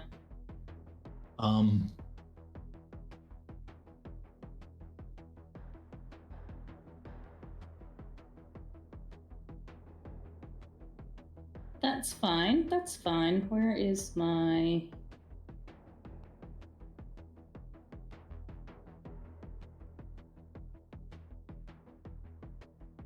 Is there a way to tell if there's somebody else that has admin access to a device? Well, yeah, you can do matrix perception to see the icons that are there. Yeah. Okay. Yeah. Yeah, I think probably should have done that before hacking it, but I want that access anyway. Regardless of the results of this. So yeah, I'm gonna see. My initial look for it didn't get me that information. No. Okay. So I'll do another electronic setting. Oh. 1, 2, 3, 4, 5. Oh. I was 2 ones away from a glitch. Yeah. Oh man. I wish I had. That's a lot of 2s too. Yeah. So glad Violet does not have bad luck. You can't see anything. Yeah, alright, that's fair. I'll just go with a spoof command. Okay. What's the spoof command to do? I'm just gonna go tell it to go park at a parking garage nearby. Just like pull up grid guy, whatever they call it now. Okay. Pull up GPS, pick a parking garage, and say go park. Okay. Go ahead and give me your spoof command. Let's see, cracking and logic. That is hacking, yes? Yes. Yeah. 3, come on, dice. Wow, Let's see you what have you roll 19? first. I know, right? Well, I'm on Psyche, so that gives me an additional 1 to my logic. I have 3 assist dice from my rating 6 agent. And a specialization in hacking. I built Violet to be good at what she does, but the dice don't like to cooperate. Anyway. I feel you. They were doing fine last night. Yeah, that's why I'm doing terrible right now. Oh, that's 7. That's 7. It wanted to tease me.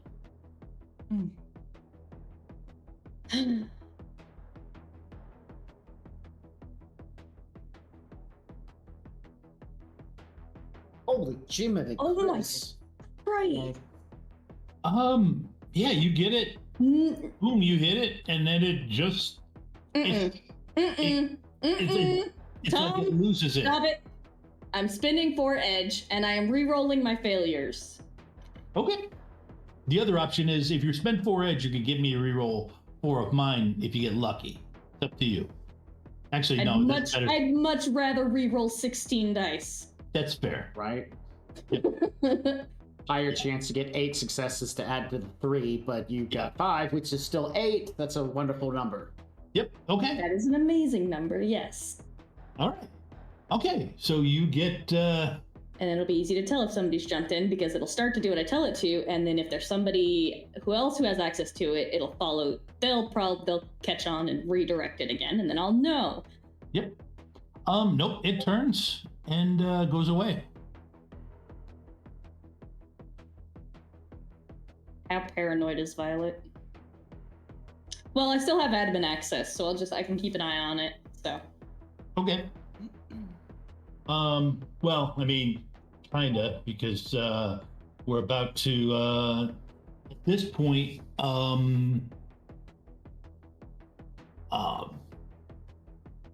Raptor, you and Tank, somebody did come in to check on you. And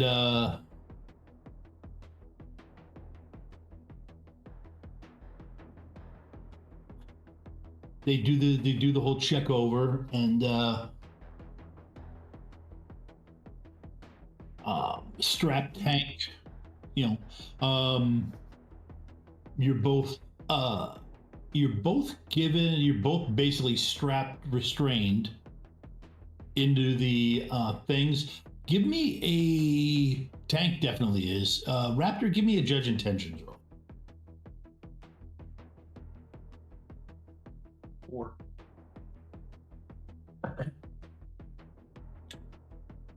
How do you whisper on Roll20 again?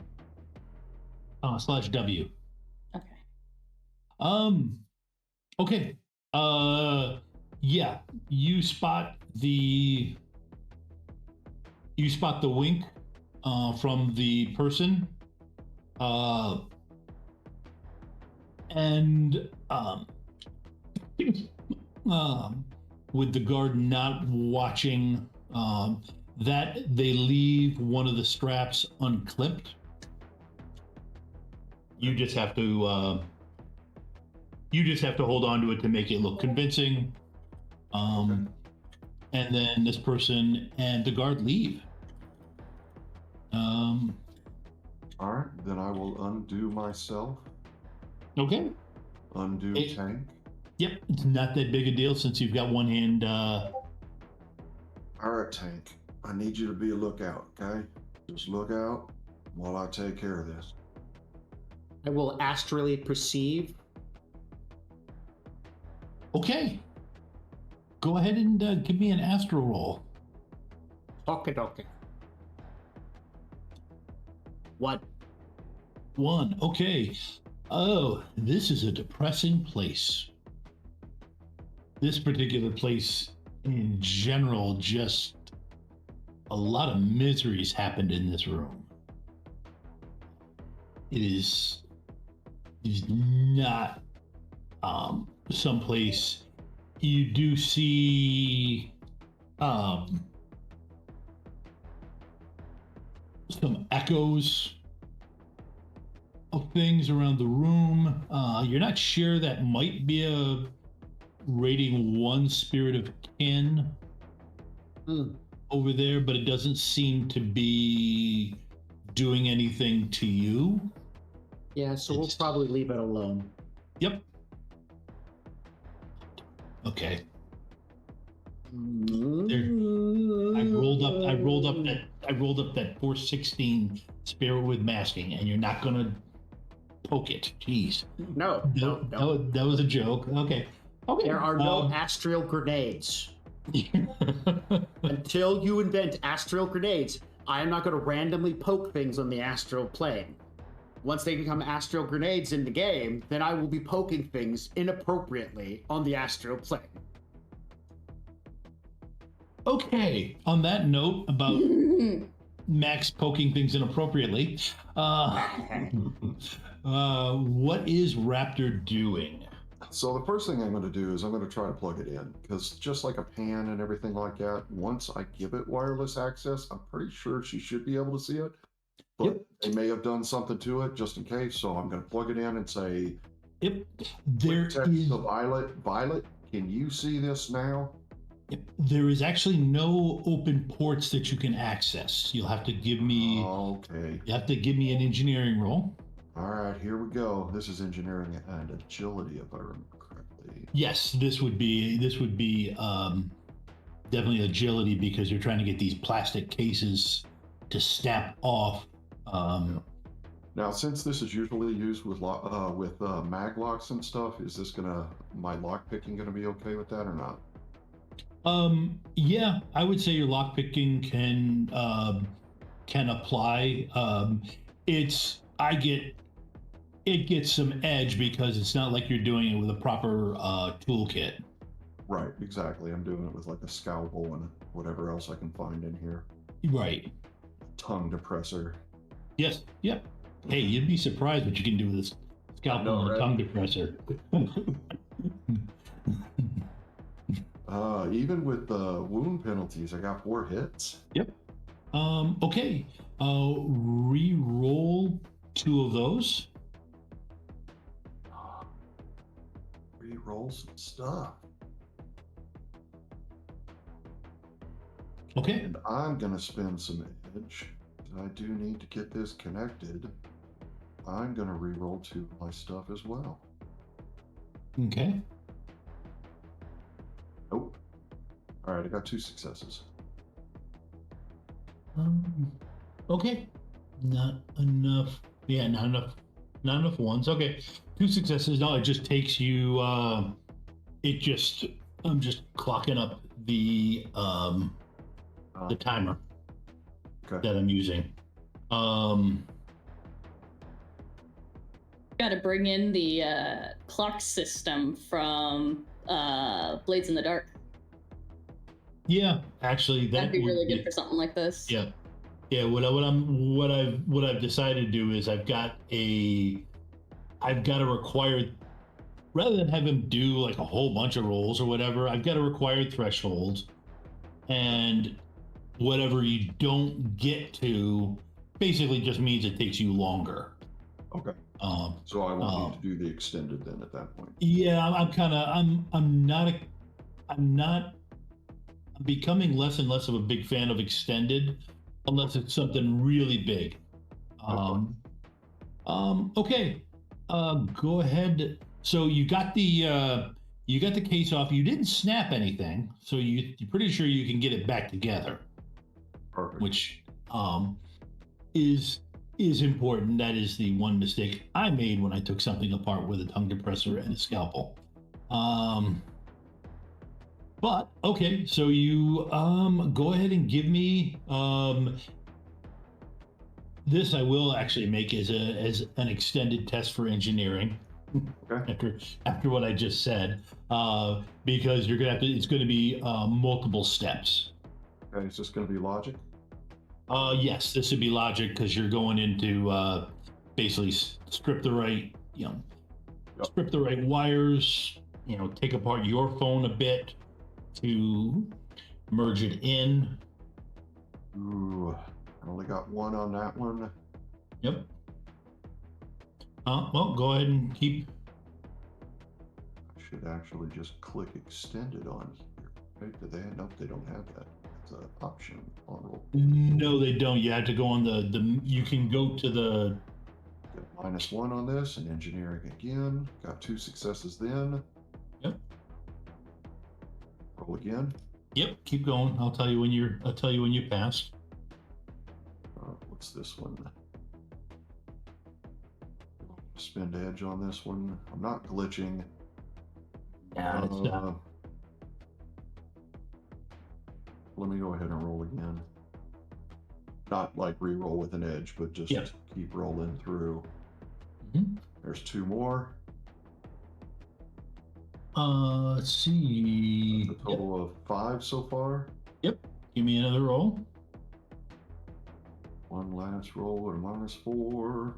Dice pool's getting small. We're going to go ahead and re-roll 2 dice with that.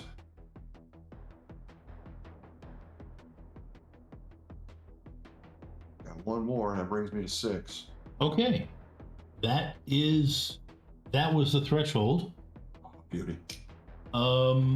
Okay. Let's so Tank. Go ahead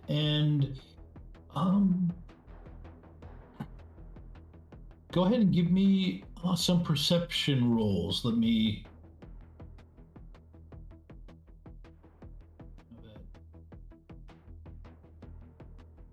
Let's see.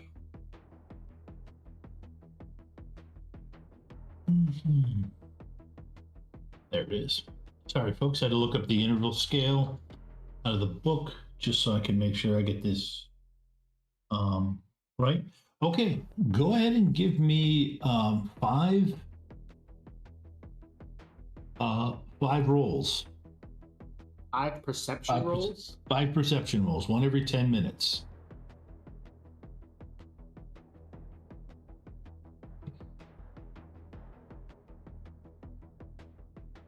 Okay.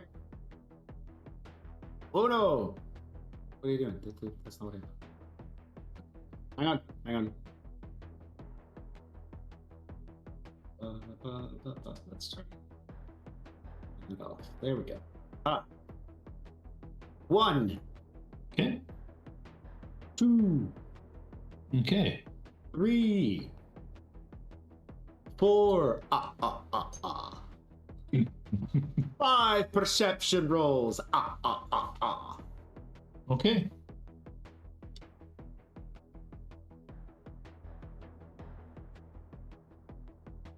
Yeah,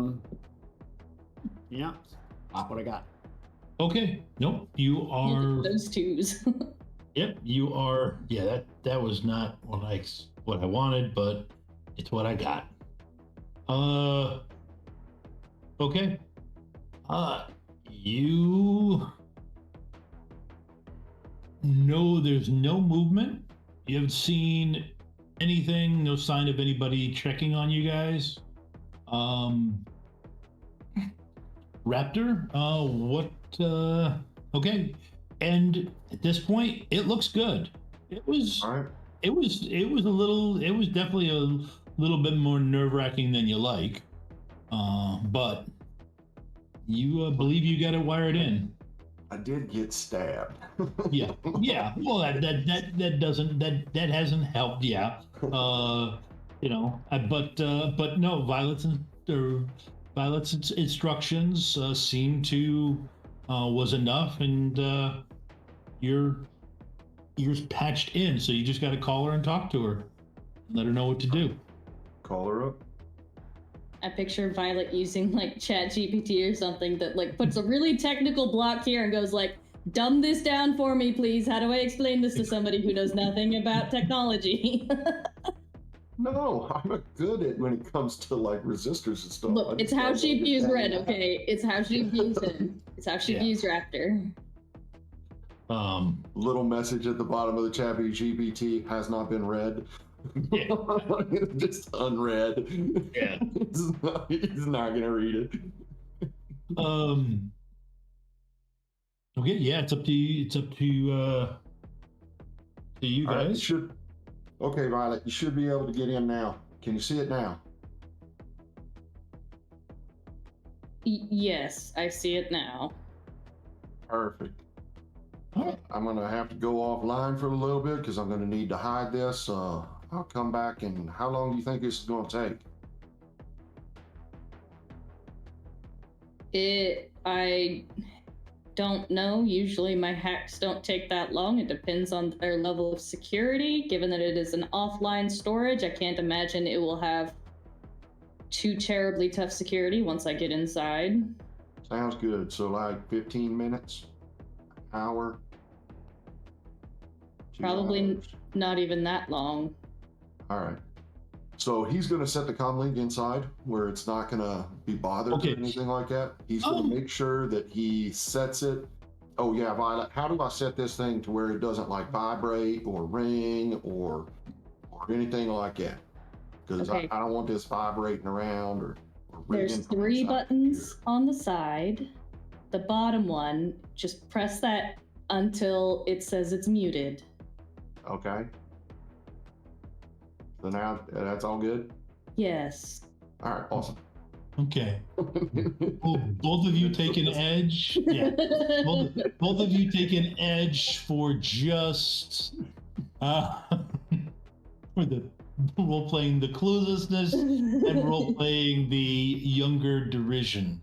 And then so he'll set it inside. He'll just set the case on top of it, so I don't have to strip it again when I go back for it. And I'll give her about an hour, and then I go and put Tank back down, strap him down. Fight. Okay. No, Tank, you got to be strapped down. Come on, man. No, man, just leave it a little loose. Just a little loose. All right, just a little loose. Just a little bit. And then when he relaxes, strap him.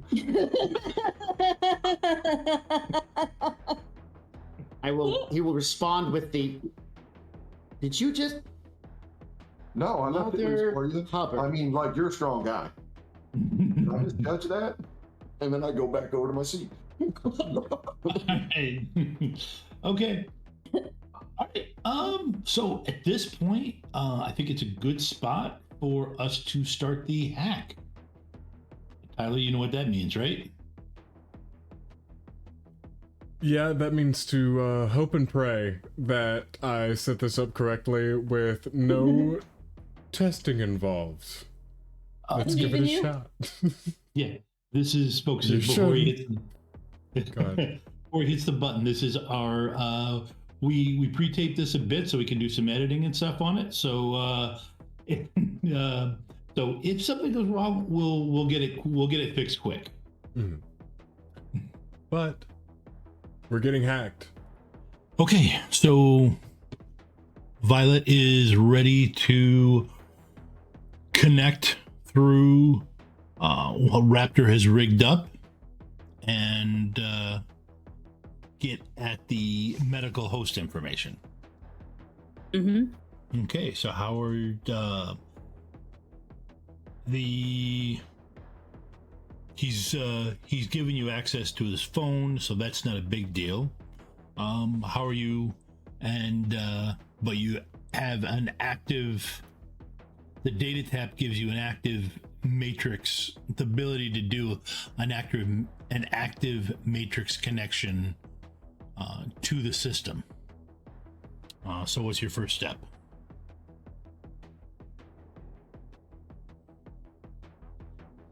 So okay, I'm still getting used to 6E terms. Okay. It's not a direct connection. It just basically bridging the gap and allows me to hack it. Yes, in this case, in a lot of cases, you're right. That's a good way to word it. I forgot about that. In a lot of cases, a data tap lets you bypass a lot of security. However, in this case, with this system, there is still a level of security that you have to get past to become a user on the system, because it's built with the idea that these wires are possibly, are going someplace. So there is still that level of protection of a full host on the data node. So yeah, you'd have to go through if you want to look at it to figure out what you're up against, you'll have to go through a matrix perception thing and everything, as if you were bridging, as if you were going at it from the outside. Okay, well that's easy enough. I will. That is definitely where I will start. Then is that matrix perception, so I can get an idea of what I'm dealing with. Okay. That is electronics and intuition.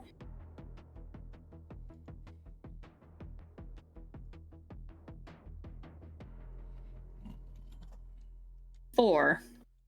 Okay. That's not boding well.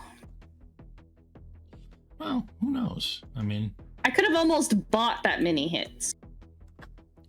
Yeah. I'm one die shy of being able to buy 4 hits. That's honestly a fair statement. But I mean, it's not like it's me. I mean, it's not like I routinely,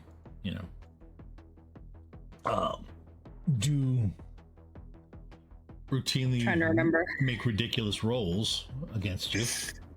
Trying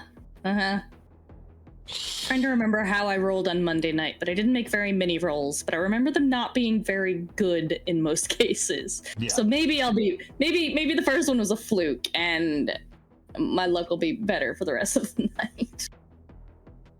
Okay, so you got 2 net hits.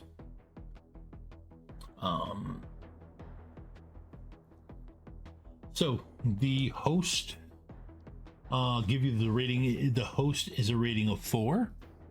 That's your beginning thing. It appears to just be for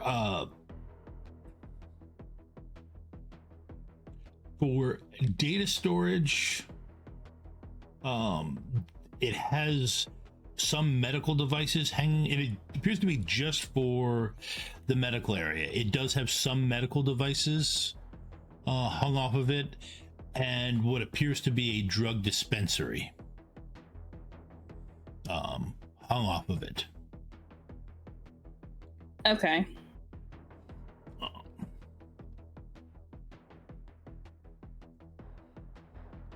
So for somebody looking at matrix attributes, it's probably prioritizing data processing over anything else. So that would probably be the highest attribute. definitely sleaze with the amount that I rolled against you. Sleaze is not a priority of it.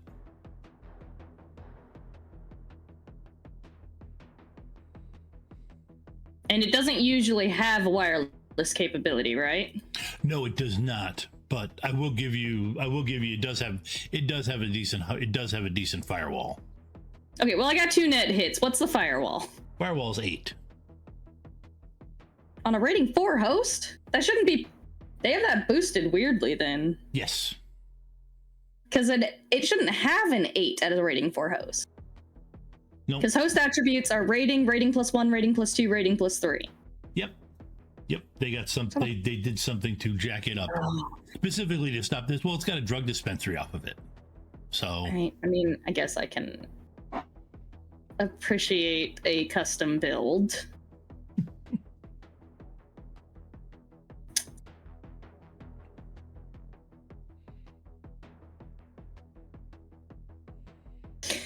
All right, well, let's go about getting access then. Let's go ahead and give it a probe. Okay.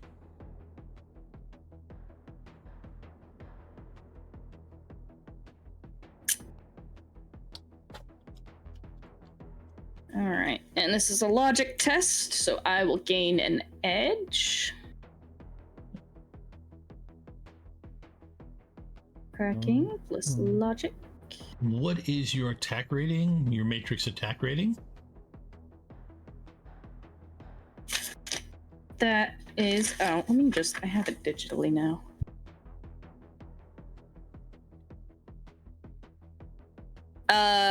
My attack. I'm worried that you're asking for my attack, but currently it's 3. No, your attack rating.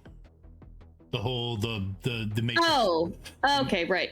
Okay, right. Matrix attack rating is attack plus sleaze, right? Yes. 9. 9. Okay.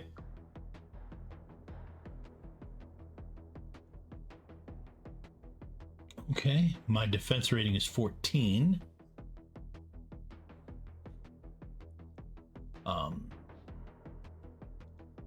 So I get an edge. Yeah, that's fair. Which I might No, need. I have not rolled my attack yet. Nope, you have not. You have not. Okay. Apologies. I'm trying to remember what roles an agent adds to. It would add it.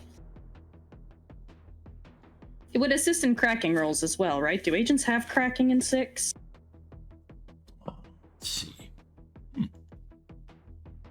Can't remember where agents were actually. Here we go. Okay. Has a number of ranks in the cracking and electronic skill equal to its rating. Okay, good. So it does.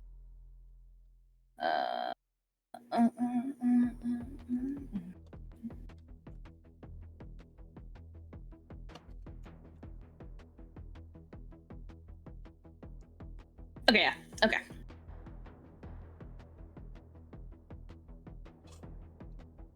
And here we go. My hacking roll. Hold on, 19? Is that right? Let's see. 5 rating in the cracking. Current logic of 9 is 14. Hacking specialization 16. 3 assist. Yeah, okay. 6 successes. 6 successes. Okay. I want you to re-roll one of them. Okay. Because I have 1 edge, I might as well use it.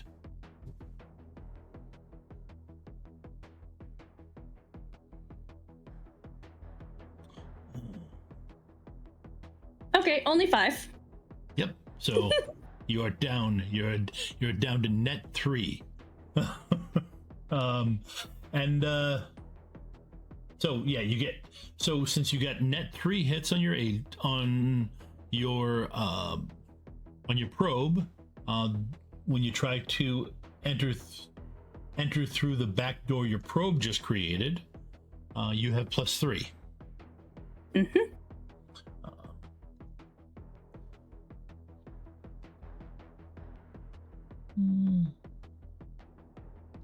Same dice pool for me.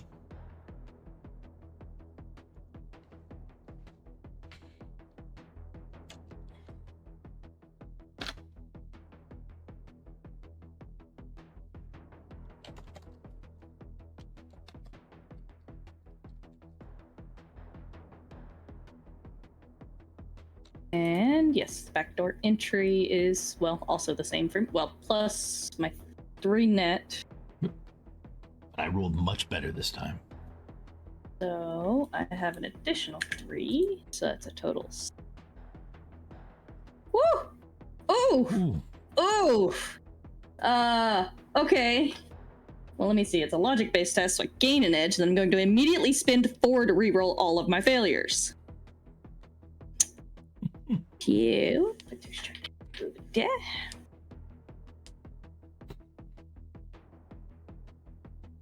Oh man.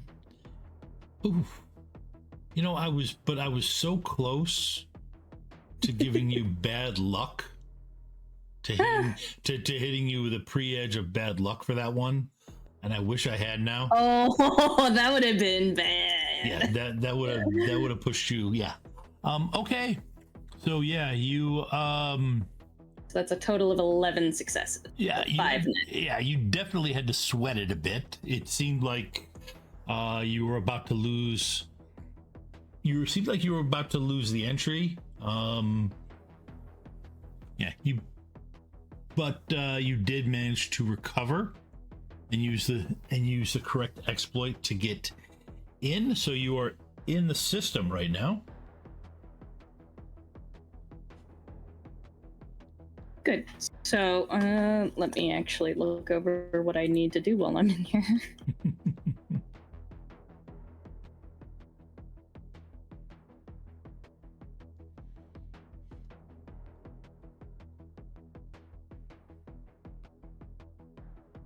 Do I actually need to do in here? I need to, well, okay, first off, it'll be what, a matrix? Would it be a search to find the file for the guy that I need? Strangely enough, have we named this guy? Yeah, there's actually something called a hash check that is used, which is an illegal action. So the God score, well, no, in this case, God doesn't apply because it's not wireless. So okay, but it is an illegal action. It's electronics plus logic. It's a specialized matrix search. If they give you a hash code, the threshold is fairly low. However, doing it with your best guess, which is what you're doing now,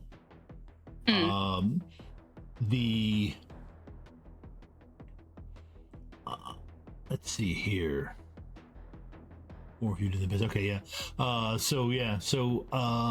You don't have the actual hash value, so your threshold is 4, but that and every net hit afterwards starts to reduce the chances, or starts to reduce the number of results you get. Okay. So if you hit 4, then you get 32 files. That's matching. If you get another one, it divides it down to 16. Oh, so it's so what they did was basically it was how net hits on a matrix search test in 5e worked. They halved the search time each. Yeah. Yes. Net hit beyond. Yep. Okay. Just narrows down the results. Okay. Yep. So. And it was electronics plus logic. Yes, and it is not resisted.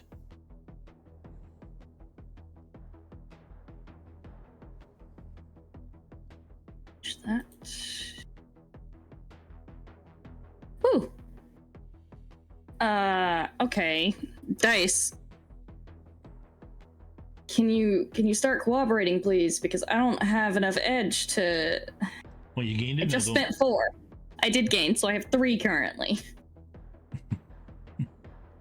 Yeah, so that takes it down. Man, that's so annoying. To 16 files.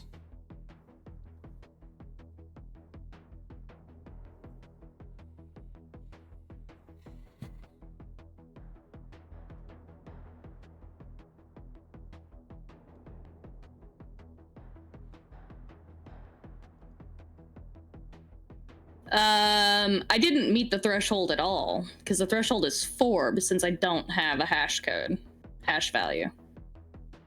Yeah, you're right. Your threshold, you're right. I was wrong. You're right. Your threshold is 4. So yeah, you have to now, okay. Are searches extended tests in 6? Not for a hash check. It's kind of especially in this case because you're finding the right right info. They gave you some, so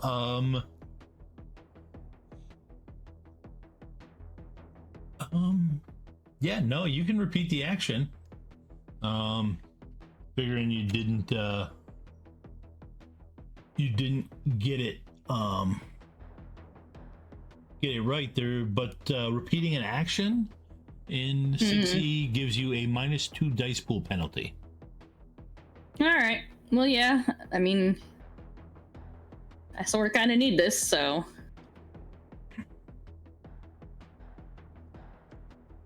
What the? I mean, I'll take the edge from having to do the test twice. It's a logic test. 7 this time. Okay. Well, all right. So 7. That drops it. Okay, so 4 gets you 32. 5, 16.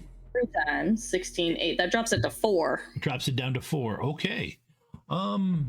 Hey, just for just for fun. Once you go ahead, well, actually, I'm going to give you a choice. You can take out the patrol ice. You can engage in astral combat with the patrol dice, with the patrol ice, or you could just hide from it.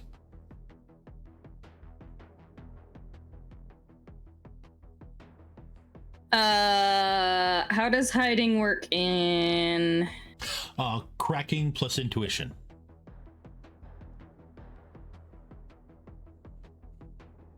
If I pop it though, the host is alerted because. Duh. Yeah. Yep.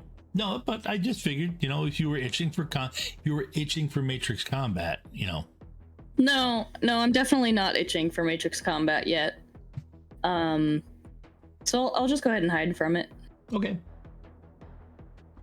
I'm sure. Let's see.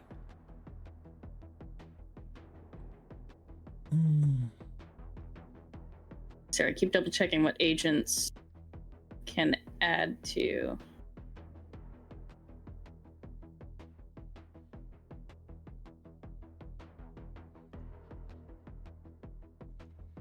All right, no, they have cracking and electronic skills. Yeah.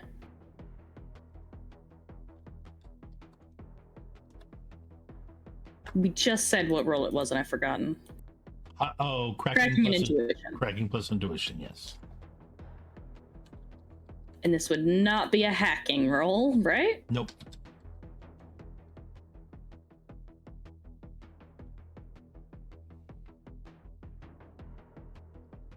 Three.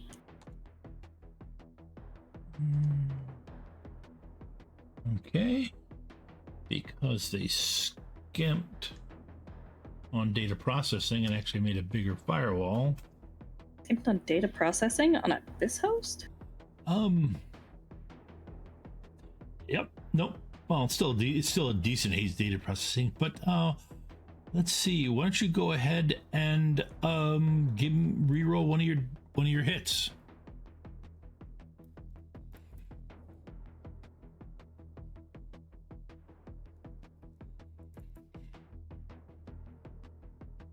Why?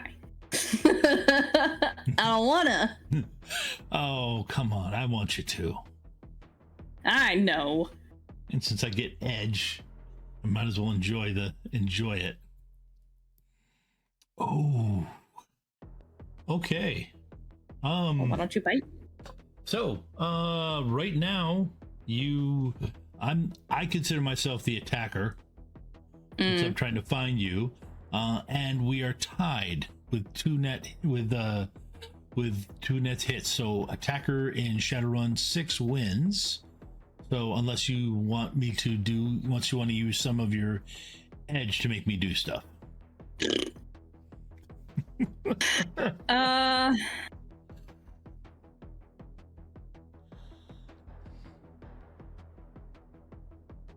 Think even better than let's see, let me pull up my edge sheet. Where are you at? Cause oh yeah, you do have a 4. yes, I am going to spend 2 edge and make that one of those 4s into a 5 so that I have back at 3 successes. Yep. So yeah, that is okay. So the lady did not want to gamble. You successfully hide from it, and now you have 4 medical dossiers to go through to see which one looks like it matches your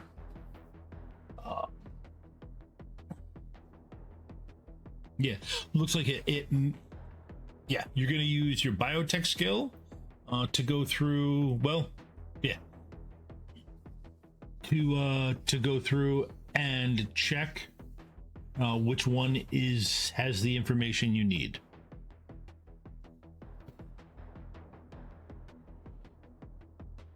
All right, you said biotech? Yep, it would be biotech. Obviously reading medical stuff, so it would be using logic. And my medicine specialization? Oh no, wait, no, that wouldn't be medicine. That would be a different specialization for that, wouldn't it? It'd be essentially you're reading his medical his medical file. His medical files. What? So I would probably put medicine in there, yes. Okay. Cool. I will definitely take it then. Okay. And what I'll do is I'll use the 8.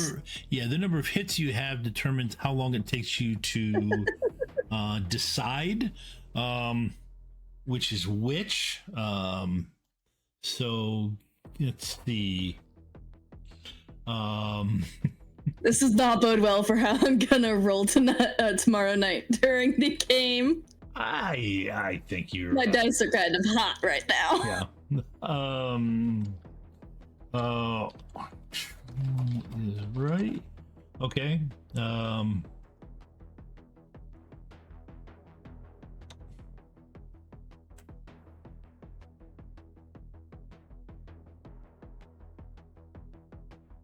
Okay.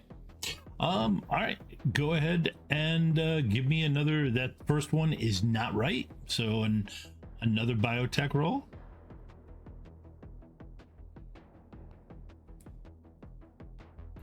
Only 3 this time. Okay. All right. This one is not right either. Oh, for. Go ahead and give me another biotech roll. 6. Okay. 6. Okay. Keep farming this edge. Yep. It is not. This one's not right. Well, there's only one left. Yep. You gonna check to make sure it's right? Yes, knowing my luck. Go ahead and roll. 4. 4. Okay. It is right. You have found the right one. I did actually roll for it. 1d6. And I rolled a 4. Rolling a 5 and a 6, that would have been a 5 or a 6 would have been bad for you. So go ahead and give me. You're gonna need to do another hide roll. Okay. because they are you were underneath the threshold enough.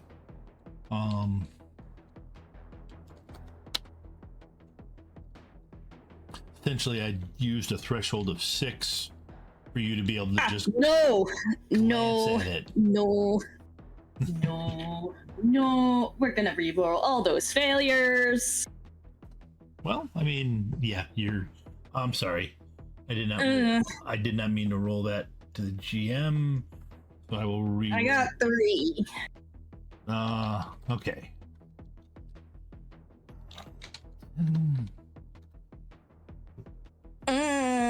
Okay. Well, all right. Guess we're gonna do the Matrix combat thing. Okay.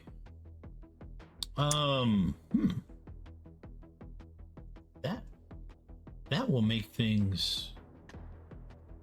That'll make things interesting. Give me a second here.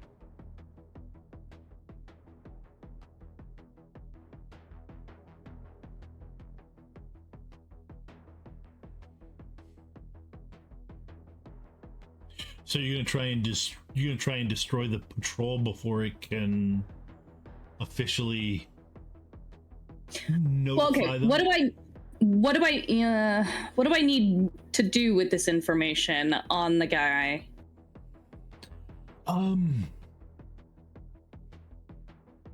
Well, you needed it so you could plan the Basically, I just need a copy of this so that I can do the installation. Yes, so you can do these. So you can do the installation reasonable without, so you can have a look at what he's got in there currently, so you're ready for what you're going to have to do. Secondly, you're going to have to most likely have him. You're going to have to schedule something for what is he at? You're gonna have to schedule something so he's down here at the right time, which the suggestion in the dossier was for you to swap who gets brought down, but that would most likely be in the main. That would be in the main, the scheduling of what prisoners are delivered where. That's in the main host of the prison. So what you'd have to do in here was primarily just get the information. So. Okay, so all I need to do, I found the file. I just need a copy of it, and then I'm done here, because then I can just peruse it at my leisure. Yep. Okay. The difference is, it would patrol most likely. Most likely patrol will spin up something more important or do it. But yeah, you're right. You could just so it'll alert the host, and then I have another round until it launches the new whatever they have loaded. Yep. After patrol. Yes. So. Yep. Go ahead and give me a memory roll, though, because I believe you do have knowledge skills for security, for Matrix security. Yes. Yeah, Matrix security design.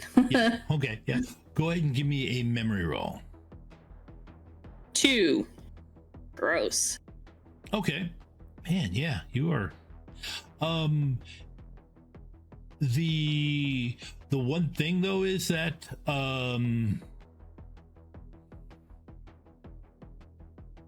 as soon as you're out, you're going to have to tell Raptor to disconnect his stuff quickly, because they're most likely going to check. There will be, from what you can tell, there are multiple places they will check, but they will definitely check there. Yeah. They will probably have to talk their way out of being accused of being the ones that hacked it. Yeah, I mean, the goal was already to have him in solitary confinement, so If he gets caught trying to hack, then that kind of just helps. So she would give him the forewarning so he's not caught unawares. Yep. But it also isn't that big of a deal in this situation. Okay. Because we already wanted him in solitary confinement. Okay. That is fair. Okay. Wow. You give yourself an edge for being for bloodthirsty practicality. It's not bloodthirsty. They're not gonna like Okay, that's true. put a bullet in him as soon as they put him in solitary confinement. That's fair. I would say harsh practicality. Yeah. Violet is nothing if not ruthlessly practical. So yeah, no, I will just copy the information, copy the file, which is what an edit, you don't used to be an edit file action. What is it now? That's what I use for it. Yep. Okay. Electronics and logic. Oh, goody, it's a logic test. Yes. Never make a Decker without the, oh god, okay, let me start that again once I actually remember which one it is. Never make a Decker without analytical mind, folks. You gain a bonus edge when you make any logic-based tests. And it is not use it or lose it. Well, it is if you're doing missions, but in the game, you're right, it's not. Well. Yep.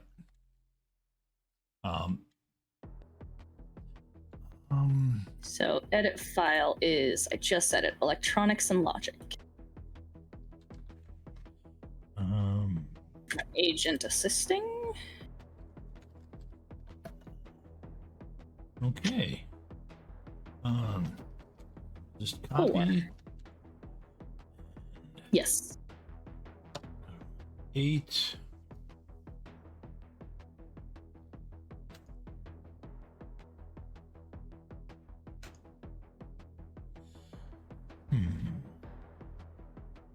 Okay. 1. So.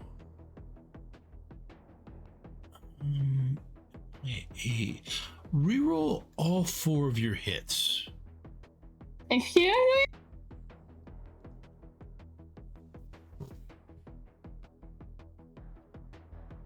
I remember to run armor so I have better defense.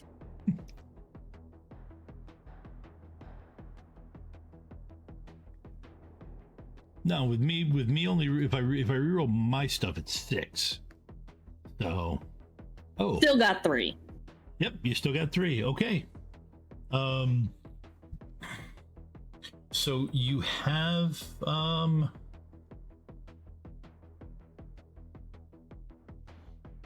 yeah, you have the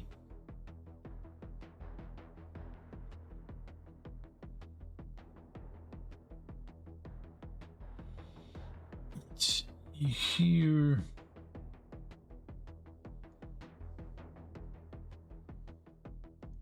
Checking something real quick.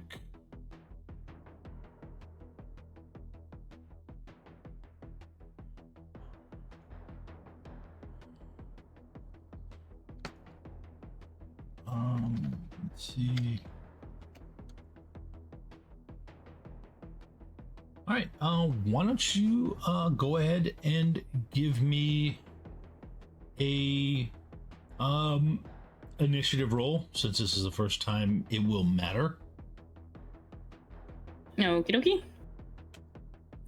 Let's see. My hot sim initiative should be.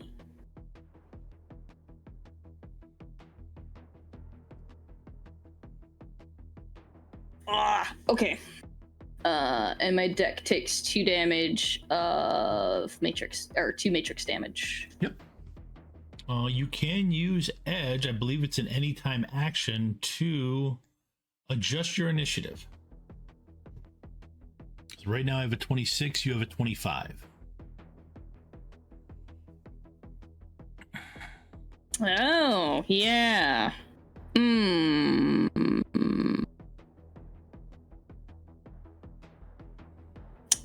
Yeah, I'll spend an edge to increase my initiative by 3. Okay. All right. Then you got first action. What are you doing? Leaving the host and sending a message to Raptor. Okay. I got what I need. All right. You got what you need. You are out, and thus, you... Message to Raptor is hack noticed. Prep for check at your physical location. DC comlink. Yeah. Yeah, you're out. You just dodged the big glob of tar the spider was going to toss at your avatar. Yep. But you're successfully out, and we can hop back to Raptor now to see how he responds to your message. Good luck. Okay, was back in. Already done. Wow. Hey everybody. Okay, so we are back. I believe. What was the last thing you had? What was the last thing had Violet sent to Raptor? Hack noticed. Prep for check at your physical location. DC comlink. Okay. So give me a. Since you silenced it. I Oh, son of a nut. And put the cover over the top of it. Right. We're just in our beds. Yep, you're in your beds. Okay, so you climb back into bed? Yeah, Did and you I put the straps back on, yeah. You put the straps back on? Okay. I'm gonna say, go ahead and give me... Does he have contacts? Do you have no, he's in prison. No, I'm in prison. Go ahead and give me a go ahead and give me an agility. I'm trying to think. I guess I'd have to call it athletics to do that, get that final strap hooked. Okay. First one's easy, but you know. Would it be athletics to get him unstrapped? Yeah, that's where contortions are and everything. Yeah. Yeah, and I've got double jointed and cat-like and agility master. Like those are my qualities. Okay. So could I override the silenced on the comlink since I have access to it? You don't know that he isn't watching it at all. You can give me. True. I did ask you, how do I silence this? Yeah. You're right. You do know it's silenced. So, well, first off, go ahead and give me the roll because you were strapping yourself back in. Just a straight up agility roll or athletics? Athletics roll. Okay, since I'm an agility master, that'll give me a edge. Yep. Yeah, you're using agility, so the cat-like and everything else edge generation goes in. Yep, I got 3 successes, even with the wound penalties. Yep. So you okay? Actually, now I'm gonna give not quite. I was gonna give it a threshold of 4. Okay, then I'll spend 2 edge and bump that 4 to in the roll pool. I'll bump my 4 to a 5 to get the final success. Okay. What would I need to roll with my athletics and agility to undo my straps, go over and help him strap in? Oh, do it. Honestly, we're talking. I mean, honestly, we're talking like 8. I think they're made specifically so that you can't. And he did tighten them down like they're supposed to be. Oh. So we're talking like 10 hits. 10? Yeah. 10. All right, I'm gonna boost my agility. Oh, you. Oh, only a 1 out of 7 dice. Why? Oh, that's what. That's not right. Modifiers wasn't turned on. Let me do that again. It's supposed to be up by 2. That way it represents my magic attribute. That's what it's supposed to look like. All right, 3 hits. All right. And that gives me 3 extra dice. I gotta remember how to do this real quick. Also, I've thought about it. I don't think Violet would bother to override the volume, even if he's not looking at it, just because of that, well, ruthless practicality, even if they're caught. Nope, they're tight. Yep. I test them and say, I'd come help you, but you got me tight in here pretty good, so. Okay.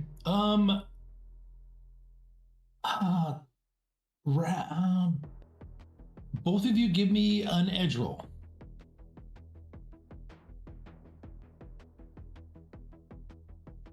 Nada. Nada. Oh no. You only have one edge raptor? No, well, actually, yeah, you got the -3 on. So for the luck rolls, I don't count the wound modifiers. It's okay. Get the wound modifiers off there, and then reroll that. Uno. Okay, no, you're both one. Okay, all right. So,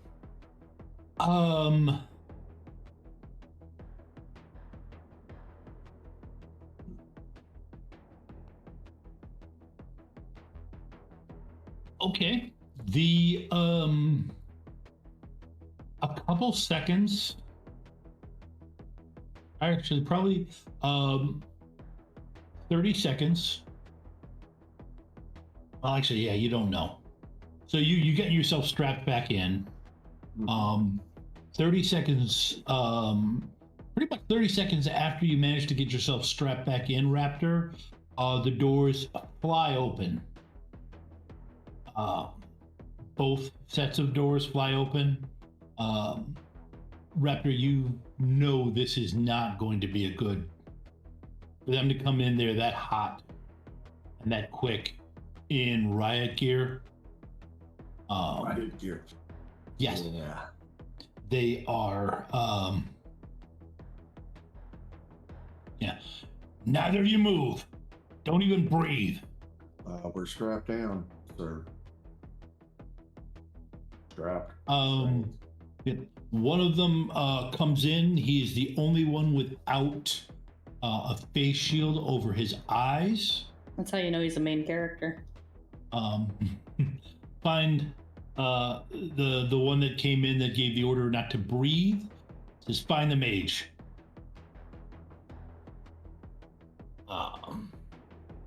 Tank, do you have any masking or anything active? Nah. Okay. Nope.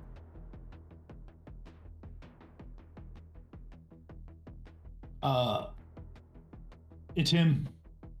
He's the one that set the magic off.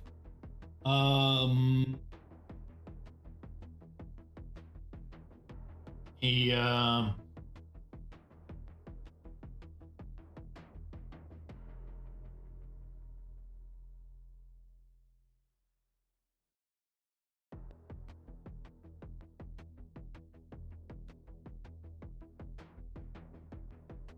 let's see.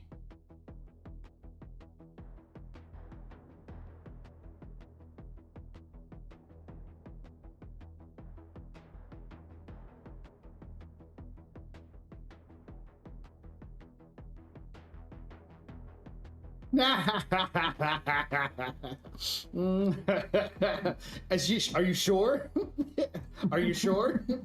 Rat. He's masked. He's got to have some kind of Raptor. Sure. You see this long. Actually, yeah. You see this.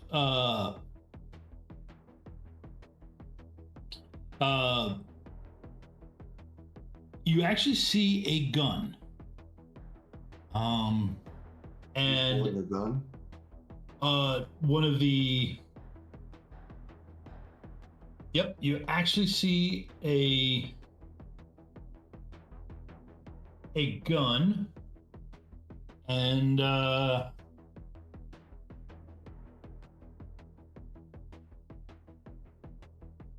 So if I see somebody pulling a gun, like they're going to pull towards him, then I'm probably going to try to do something. okay. Because unfortunately, I'm not going to let them just shoot Tank while he's laying in the bed. That's Okay. not going to happen.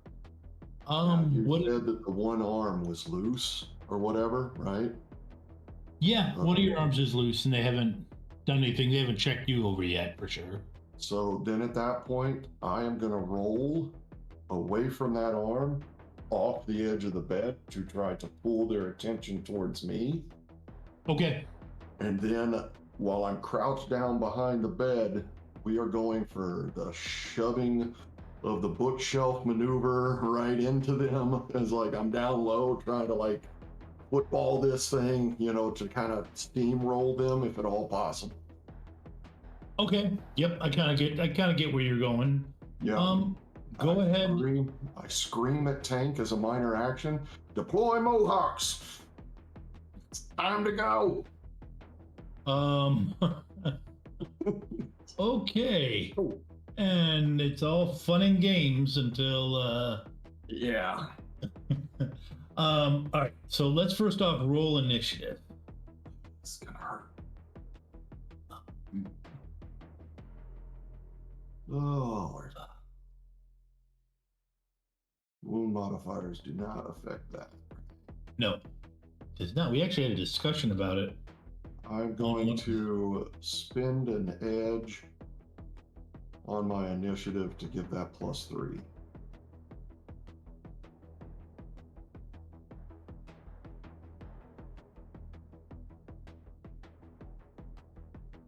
Okay. So you're up to 18. Tank is at 25. Oh,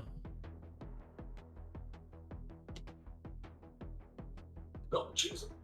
So yeah. So the HGR mage is at 29. Okay. I've been reading that as a hater mage. That's the hater mage. The hater mage. He is a kind of hater.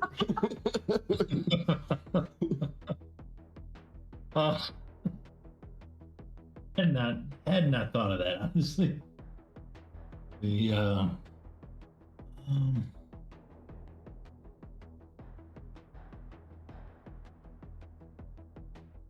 okay. All right, but you were doing. Give me an athletics maneuver. You know, you get your 2 edge from the whole cat-like and everything else. Despite the fact that you're not actually well, you are acting cat-like. You're doing that cat maneuver where you make a large conglomeration mess, fall off the shelf and everything, but Flip, fall on my feet. Yep. Here we go. Oh, these wound modifiers are killing me. Okay. I'm gonna go ahead and I think we need a base of 2 at least, right? So I'm gonna spend the 2 edge that I just gained off of that and make that 2. Okay. All right. All right. So you do manage to make a mess. So let's just see how. No, he does actually manage to hold it together.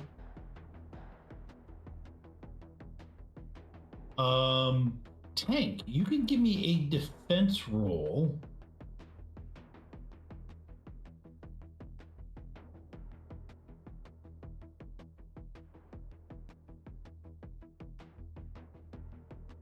Making sure everything's turned on before I do that. You're at some serious minuses because of the fact that you're basically strapped. What minuses? It's more for this guy gets an automatic edge. I don't understand. I'm making a defense roll so to see if he gets automatic edge. No, you're making a defense roll because he's shooting at you, and you can try and dodge. He's getting an that edge makes perfect sense. Yeah. Yeah. Right. So he's attacking me. Yep. Let me check something real quick.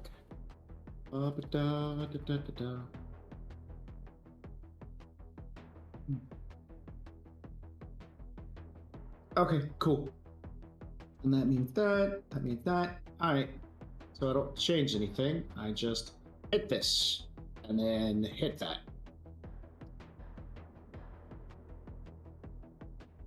6. There you go. Okay. Let's see. Reroll 4 of your successes.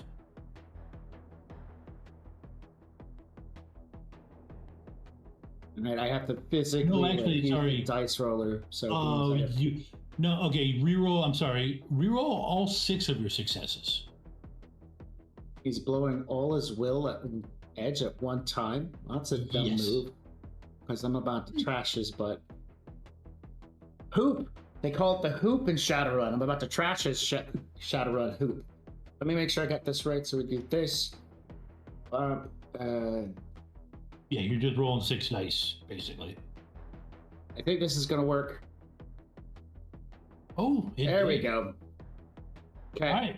You can also so if you look at the response from your roll, that minus on the bottom right-hand corner of that will re-roll your hits automatically, and will be formatted just the same. For some reason, his feet's broken. Oh, that's every weird. time.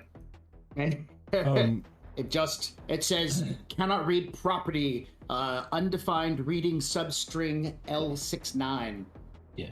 No, I haven't. Weird. The thing is, even though Max does succeed, I feel like it should be successful, but like kind of spooky, like a little bit evil. Just because, I mean, his roll was, 3 6s in a row. Yeah. Bum, bum, bum. How am I even defending while he's shooting at me and I'm tied down? Let's walk through this for a minute. Using the buckles. He pulls out a dart gun, points it at point blank range. Not point blank. He's not getting that close. It's not point He's blank. across the room, and you're rocking the bed. Yeah, I'm rocking the bed, moving. I think that sounds wonderful, but I am a martial artist. I would rather just snatch the dart out of the air with either my hand or my foot. Or teeth. No, he's not that good. I would rather my foot. Yeah. No, you do manage to twerk your body to the side to get it so it sinks into the thing because and okay, at this point shit, light him up.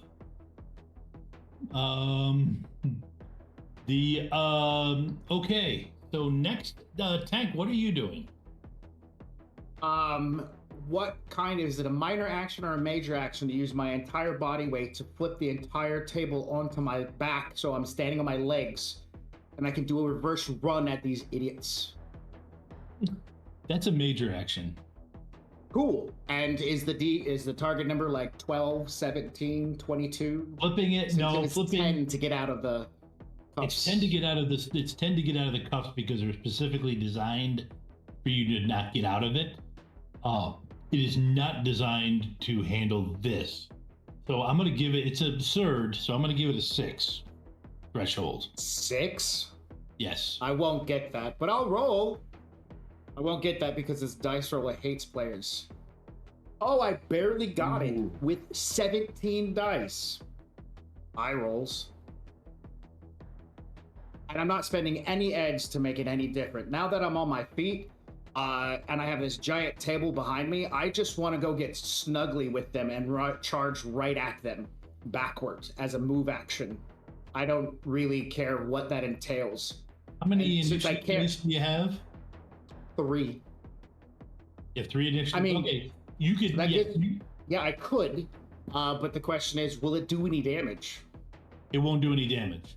You don't have Exactly. So I just want to get in their face and rub the chairs and tables all over them. So I mean, because that's all I can do. If I charge them and they're going to shoot anyways, there's metagaming here. We're going to get shot. There's nothing we can do. I'm going to hit them with the table and do no damage. So, can I run past them instead, like a goofy idiot with a table in the back of my backside? You know what? Yes, you can. You don't really. You can definitely, you can run. You can run, aim to get past them. I will They, however, will get to try an intercept action because. Fair enough. Okay, then I don't want to do that. I want to use my martial arts and full action to kick the gun out of one of their hands. You've already used your major action. I can sacrifice 4 minor actions to get a full action, right? Okay, you haven't done a major. There is none of them close enough. Okay, then for you running into the, I don't know. Yep. I don't know. Yeah, no, I mean these guys. You can definitely run. You can definitely try and run past them. These guys are skilled guards, used to dealing with the worst of the worst. And I charge one of the faceless masked guy with the edge of the table and maybe pin his head between the table and the wall in some sort of visceral chance to sever his head with the edge of the gurney. Whoa. No, no, you need to move. Then I just need a move action. Yeah. And I will run through the crowd. Okay. Is there, I'll just save my actions to dodge, so maybe I won't die so quickly. Okay. All right, so you've got 3 more actions, 3 more minors. Minor actions. Yep. 4. I haven't done anything other than stand up on my legs. Well, no, but you're moving, so you got. No, I'm going to cancel that. I'm just standing where I'm at, and I'm just going to dodge. I'll have 4 actions to dodge out of the way and stuff. Okay. All right.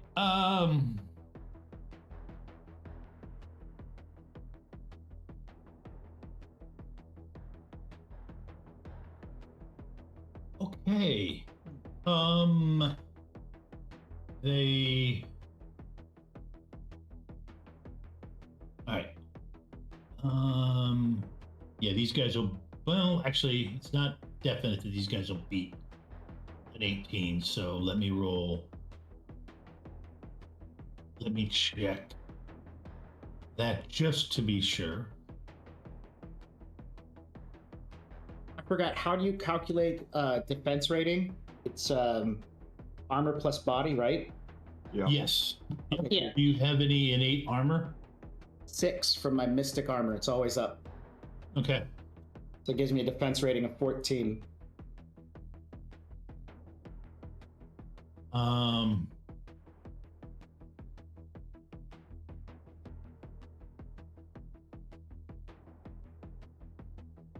Doing. Oh, that's what I was doing.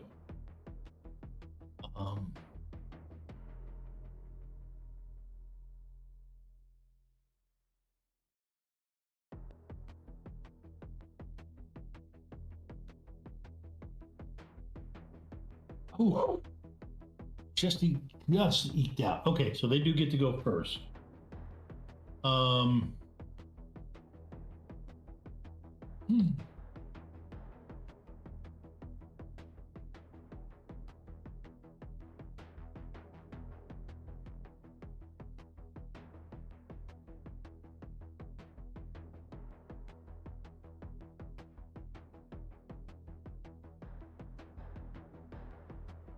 Okay.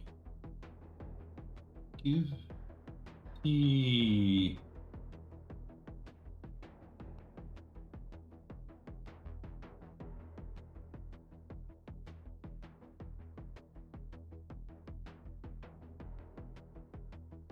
you are going to need to roll, I believe, close combat plus strength.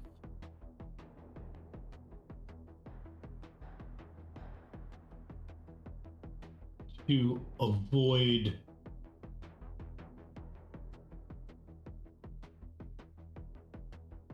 them. You said your DR is 8? Correct? Me or red? Tanks was like 14.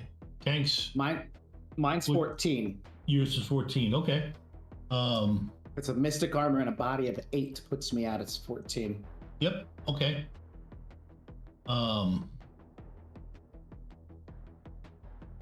So let's see.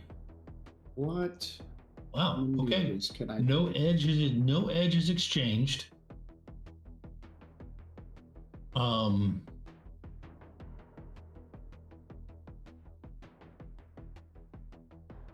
It's cool.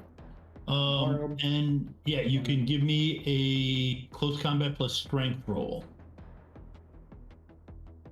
For defense? For it, in this case, they're basically trying to restrain you since you're already strapped into the bed. Okay. They're trying to muscle you. Do I have a benefit because I'm larger in size due to this bed on my back? Yeah. I mean, technically, it does have easy handholds, so I mean. Yeah, I'm gonna give it even because there's also 4 of them doing it. So it's not like I'm also rolling not great, but yeah. Strength plus close combat. Okay, 1 second. I was looking for the minor actions. Where were they? Yeah, I would let you do dodges, which adds your athletic rating to it. Yeah, I'd like to do that. I use a minor action to dodge. My athletics is a 6, my close combat is a 2, so I'm gonna hit close combat. And you said strength? Yeah, close combat plus strength. 8.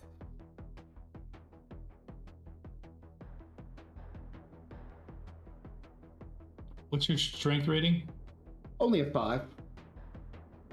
So I thought you said your close combat was a 2. Correct. So 2 plus 5 is 7. Modifier of 6 from athletics. Okay, dice pool. Yeah, that's right. I was doing the dice pool roll. Okay. All right. Okay. You are making it difficult for them. And I'll yell out, "Mohawks out!"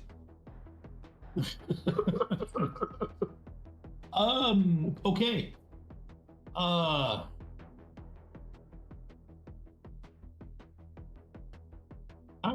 Raptor. Oh, this is going to be a weird one. Yeah. I'm going to try it anyways. So, like, I'm down on the side of the bed, and the bed is here. And he's going to do, like, a roll over the bed as he's, like, grabbing it.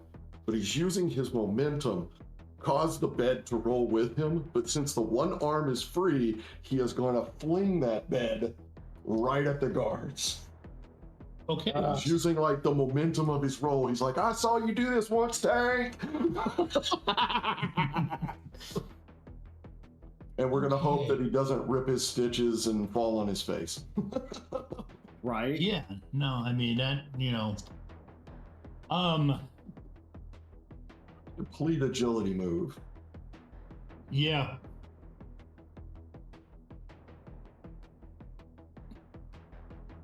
I'm hoping athletics and agility. I'll be nice. All I'm really doing is just rolling with it and just letting it go. And letting it do what it wants. Just letting gravity take its effect at that point. Okay.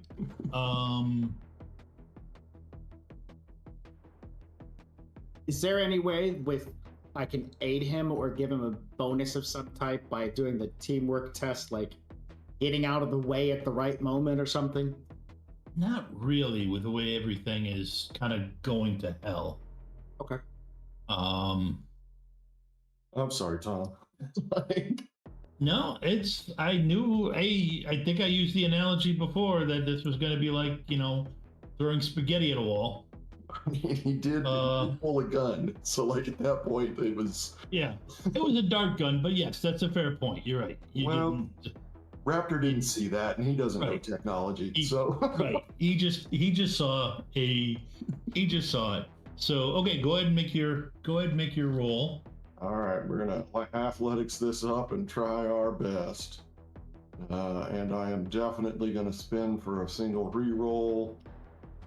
We're hoping that gravity is gonna do its best. So that's a total of 3 successes.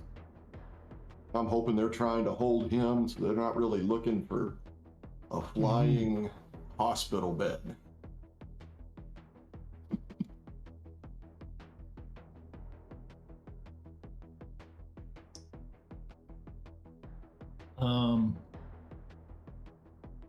Okay, let's see. He's got be about right. All right, so the big guy is going to use one of his actions to intercept the bed. So you get it flying, and then you feel it. Then you feel it grabbed. Then you feel it just kind of stop. You know what, sir? That's fair. Maybe we should just give up and y'all just. Go ahead and give me a. I'll give you either athletics or close combat plus strength. Is that for me or for him? That's for you. Oh, he's gonna throw the bed back at me. Yeah, no, he's gonna plant the bed. You said athletics and then what? Athletics and strength. I think that your close athletics is probably higher than close combat, isn't it? Athletics and strength. Okay. 3 successes. 3 successes, so you're at net 4. So yeah, he's got you pinned under the bed on the ground. Yeah. You know, I should have thought that through. You know, like I see the error of my ways there. Okay. Hank, are you still going Mohawk the next round? I mean, I don't have really much of a choice. The mage gets go before I do. Oh, that's right. I forgot. Go ahead and give me another. Go ahead and give me another defense roll, just for hugs and chuckles. Sure.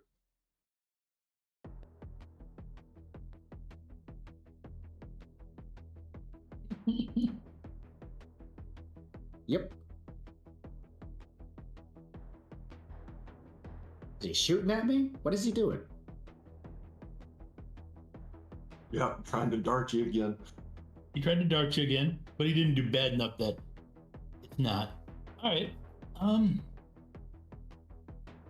Go ahead and give me close combat plus strength. It'd be really great if he had some edge. Oh, he already burnt it all. Close combat plus strength. Wow. Well, actually, well, no, you got high enough. What are you trying to do this time? You've got your full actions. Oh, okay. So got it. Well,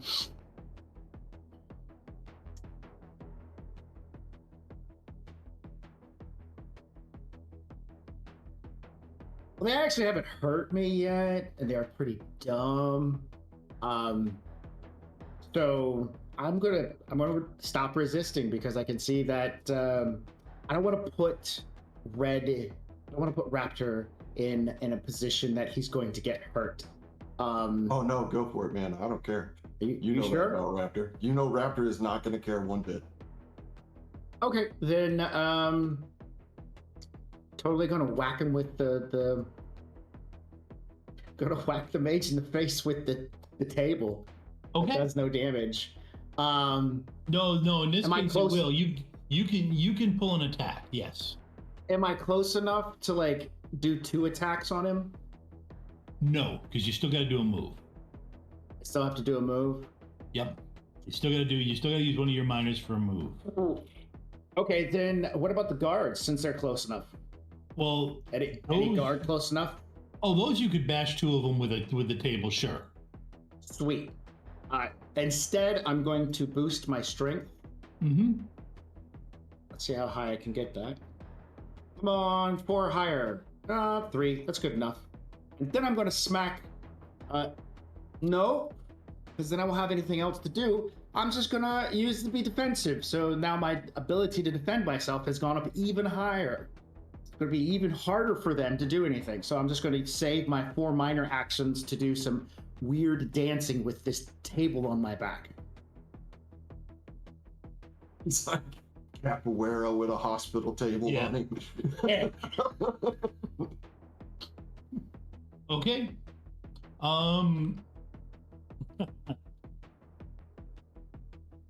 Give me another close combat plus strength roll.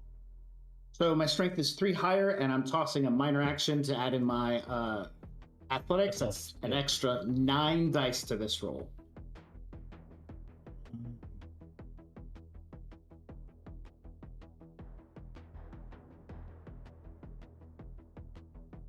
Okay, go ahead. You did it.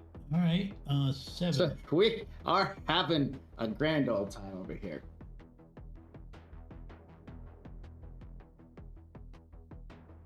Let's see.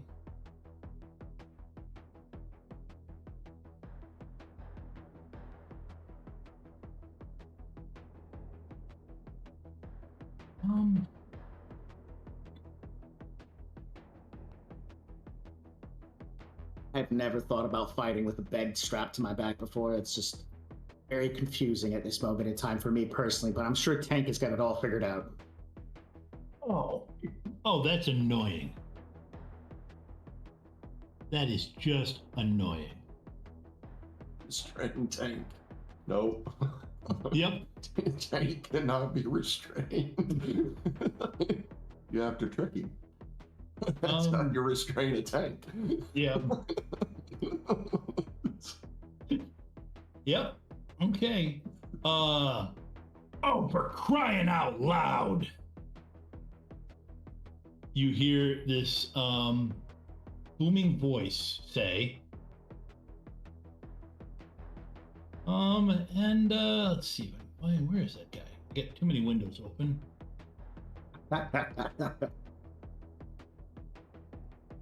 One time. All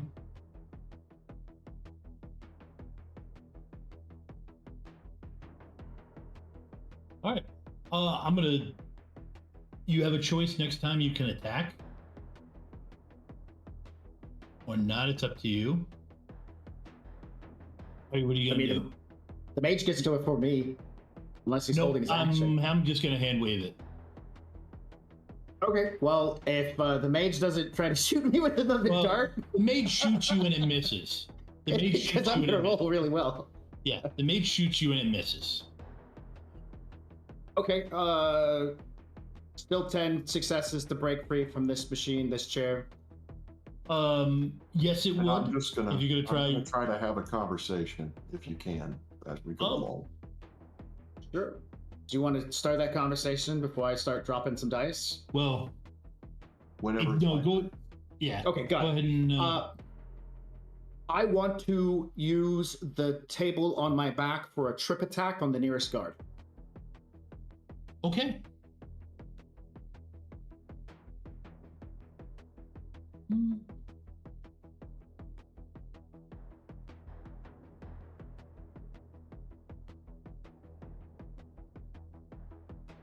Before I do so, I would like to spend a minor action using my feint ability that comes with the Oniru Taijutsu. Yep. It requires me to make a close combat plus agility test. 3 hits. If I succeed, come on, scroll down. Scroll down. If you may reduce the target's defense pool dice against your next closer combat by 3. So okay. Spend a minor ability, and I'm going to do an agility plus close combat. Yep. Button, and my agility is up by 3 for just a little bit longer. That's 5. So the guy I'm sweeping off the floor with the table has 3 less defense dice. Okay. So you have net 3. And then I'm gonna trip him with the bed on my back. Okay. No, you got no. What I mean is, okay. Oh, that's it. Yeah. Go ahead and roll. Yeah, you got net. You got. Okay. He has 3 less dice to his defense. Yep. I already took it. I took care of that. Go ahead and roll your attack. All right. So it's a close combat, and my strength is up by 3. So I hit the go button. And let's see if I've got any 4s here. I do. It's 2 points for a 4 to go to a 5. Yep. I will sack 2 of those to turn that 3 into a 4. And so I'm not even going to push that button because I know it's going to screw up. So. Okay. So you got 4 hits. Yes. Right, that gives you net 2. Okay. The guard goes down. He's at the moment he was trying to scramble away from you.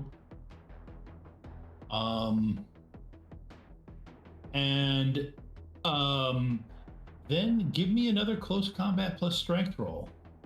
Okay, for what this time? The big guard grabbing a hold of it. Okay, and he's just trying to control the table at this point in time? Yep. Well, he's trying to flip you onto your back. He's trying to flip you out of position. Fantastic. I have oaken staff. I have edge on this to resist being thrown or pinned or knocked prone. So that gives me 2 edge to this dice roll. And it's a close combat. I would like to drop a minor action to allow me to add my athletics into this roll as well. Okay. So that's an extra 9 dice to this roll. 8.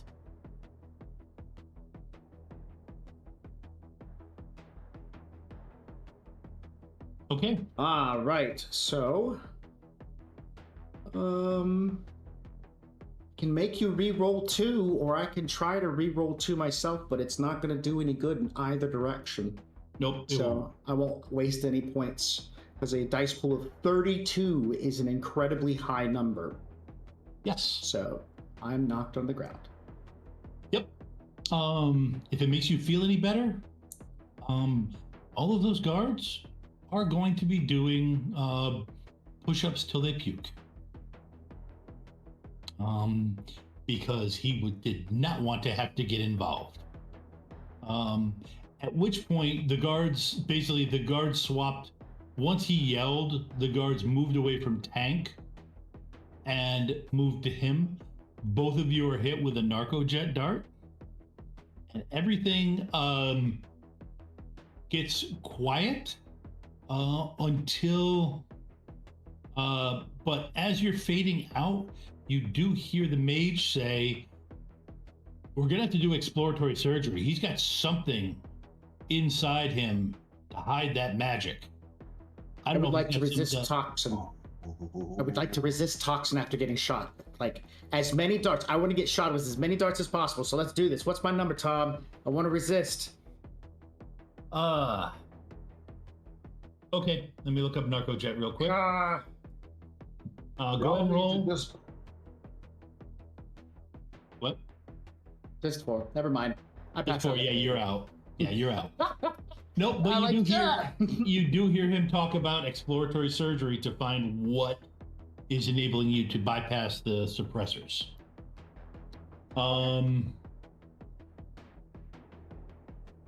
Okay, so let's see. That was definitely the spaghetti at the wall I expected. Okay. We will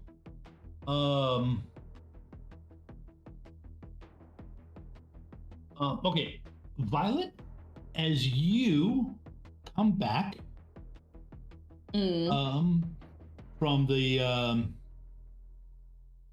hack, or when you come back, you are being, let's see, you get about 5 minutes. Well, actually, what do you do when you get back from the hack? Well, since I had to pull the agent off of my previous orders in order to assist me on that hack, I will take a look for Cujo, make sure it did what I told it to and nothing else. Okay. Give me a Matrix perception. Yeah, give me a matrix perception again. 6. Okay. This just redoubles my notes to myself. Get a second agent.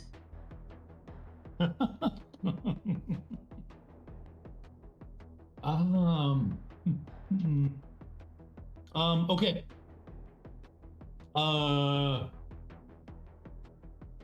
Okay. You do find Cujo. Yeah, you can sense him. You're gonna try and hack him so you can do a trace icon? Well, I'm assuming my backdoor entry is still there.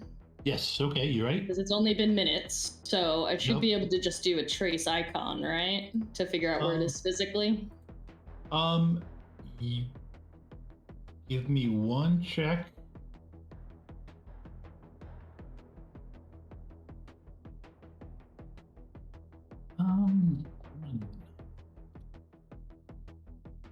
You go look for your exploit is gone.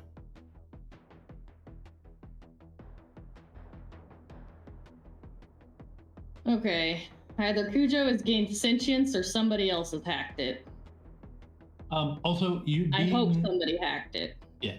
You're being also Raptor is calling you. Oh, for... I'll answer it.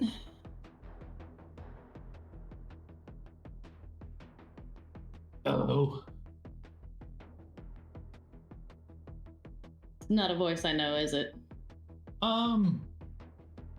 Is it? Let's see. I'm gonna give.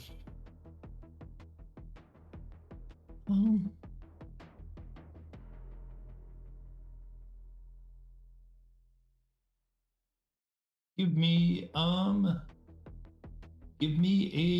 I think it's Judge Intentions. I can do that. 4. 4 hits? Yes. Okay. You're probably gonna be okay. What's that? Oh. No? Well, okay, it doesn't matter. You're okay. I shouldn't have.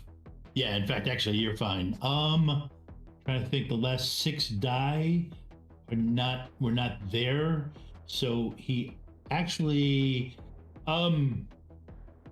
yeah, no, you actually hear in the background, boss, the 2 prisoners are restrained. You reach the hacker on the other end of that line.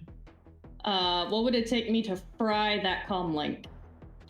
Well, Just you still have access to it. Yeah, So, I just want to I just want to short circuit it, everything, so that it just basically fries. I want to overload it. Okay. That's if I can. Yeah, that's just a data spike. Go ahead and give me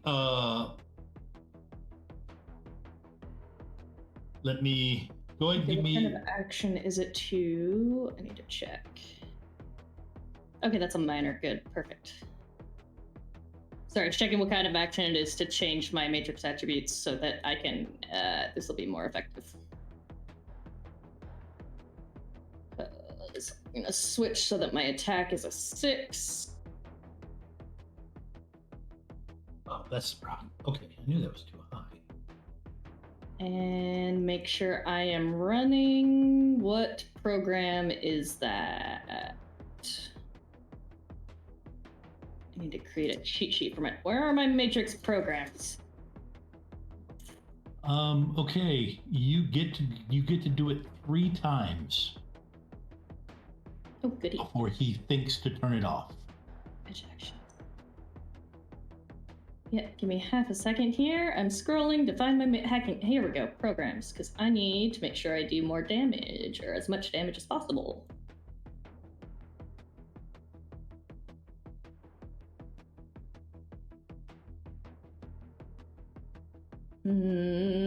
Sorry, I'm not sure if there is something. Oh, how about Rovan giving me a perception roll? And you get a free edge because of just paranoia. Because of how things have gone. What? Well, okay, Well, you didn't. No. If I'm feeling paranoid, I'm gonna use my edge. I have enough to reroll. Yep, my go ahead and failures. re-roll. At least, oh my heavens. Oh my god! I'm just sitting in the front seat being like, I feel really nervous. I don't know, something is wrong around here. And I like take the thing from the rearview mirror and I like turn it around. No, it wasn't that. And I'm like redoing all my mirrors. I don't know what. Nothing's happening. Yep, no, you're fine. Okay. All right, Ava, what did you Okay, I figured out what programs I'm running for this. Okay. Yeah, go ahead. Like I said, you can roll 3 data spikes. Yeah. Okay, so for your reference, I am running exploit, so that reduces the defense of the target by 2. And overclock. How do we do wild dice? Or will it just be like the last die in the roll? Yeah, last die in the roll. Wild die. Okay. Yep. Okay, so there's an option to turn on wild dice somewhere. It's near the top of the character top sheet. of the character sheet. There's an option for turning on a wild die. Yep. Okay, I guess we'll find out how that works. He turns the last die into a wild die according to the tool. Perfect. That is precisely what I want. So a data spike is what I'm doing. That is cracking in logic. Oh, good. That'll start farming me some edge. Love that. Logic, that is a hacking roll. 3 for my agent, plus 2 for my overclock. Okay. What's the defense rating? Of a cheap phone in there. Oh yeah, I'm getting edge from that. Right. I probably don't even need my exploit running, but yeah. Remember wild die, just 1. Ooh. Well, you gotta be. Wow. I thought you said it turns the last die into a wild die. Well, it does give you a wild die, that's for certain. Yeah. Wow. Okay. No. Good luck. This is my first roll with a wild die ever in playing 6e. I think. I don't remember rolling a wild die before. When we're upstream, I have a story about wild die that I can tell, but I'm not telling it on stream. Okay, yeah. What does a wild die do? On 1. It makes everything. I think it negates a lot of hits. Okay, well let's find out. Come on. I need you to find the wild die term in my PDF, please. I'll know it. Page 48. It says a 1 cancels all 5s. Yeah, Yep. which is why Please you've be only 6s. got Please 5. be 6s. You got 5 Also, sixes in there, yeah. Oh, so it already took that into account. Okay, so Yeah. that's fine with the wild. Okay. Yeah. That's a lot less stressful then. All right. Go ahead. Okay, so I've got 3 of these, you say? Yeah, 3 of those. All So right. go ahead and give me another one. That was a logic. What's your attack rating? From that. My attack rating is 9. Hold on, let me look at my stats. Actually, I forgot to change my stats for this. Because it would actually be 11 right now. 11. Okay. Yes. Go ahead and give me a couple more. Okay, same roll again. Bloop, and a wild die. Okay. 9. You don't get. I'm sorry. You don't get. You don't get 3 rolls because. I think what you mean is I don't need 3 rolls. It drops off the matrix after 2. Yeah. That's interesting. The first one you got a 1. The second one you get a 6. Yeah, Right. that's 2 hits. Yeah. Oh, that's amazing. Okay, I love the wild die. I'm gonna be using that more often. Okay. All right. So, yep, you got that. Buck. Hit with You a got a wild die. voicemail on that phone. Would you like to hear it? You listen to the message? Yeah, no, it doesn't matter what's going on with Cujo or anything like that. He's gonna go and pop it up. Yep. Real funny, runner. You think we couldn't crack that sin? Besides, you know what? Whatever that possessed vehicle hits you with, you deserve. Just so you know, it damaged another Matrix tech. So now all we're gonna do is come after it with heavy weapons. But I hope it finds you first. While Buck is still just recovering, he's he's in just like a gut busting state. Like he is like doubled over. He's gonna yell out to the rest of them, "Hey, they're bringing out the big guns!" And then wait, well that was a voicemail, not picking up a call, right? Yes, that was a voicemail. Yeah. Okay. Yeah, you've got it so it doesn't. You've got it so that it bounces it. It's forwarding to another comlink. Comlink isn't even on you. So yeah, but that sin is officially a criminal sin now. That with is a active warrant on it. That's a shame. That was rating 3. So, yeah, so go ahead. So note it. Well, it's still technically a sin, but in Seattle it has an active warrant on it, and it is rated as a criminal sin now. So it technically is still usable. It's just the equivalent of dialing 911 and telling somebody that you're. Can't think of anybody who's wanted. So yeah. Anyways, well, just gonna keep moving. Bill O'Donnell, to answer your question, is now wanted. Oh yeah, Bill O'Donnell. yeah. Okay. However, a little bit of. Okay, go ahead. I just don't want it to be forgotten. I did do that matrix. I did see where Cujo's at. Was it doing what I told it to do, or had it done something different? Well, no, because I did beat you on that roll. You did a matrix perception, yes. Okay, so what it was. Oh right, I still had to do right. Yeah, I haven't done the trace icon yet. That's you did not do a trace icon yet. That's right. So yeah, you discovered what you last discovered before your phone rang. Oh right, my exploit was gone. My backdoor entry was gone. Somebody closed it. Right. Yep. And actually, I have a question for you. Nope, you bricked it fast enough. They didn't have a mage. They didn't have a matrix guy with them. Actually, player knowledge. Tank saved you from getting a back hack. If Tank hadn't used his magic, they would have shown up with a matrix person. They detected magic, showed up there. The matrix guy showed up after the probably chewed out the HTR guy that called before the tech was on scene too, huh? No. That HTR guy, nobody chews out that particular HTR heavy. Nobody chews him out. That's fair. When he's twice your size.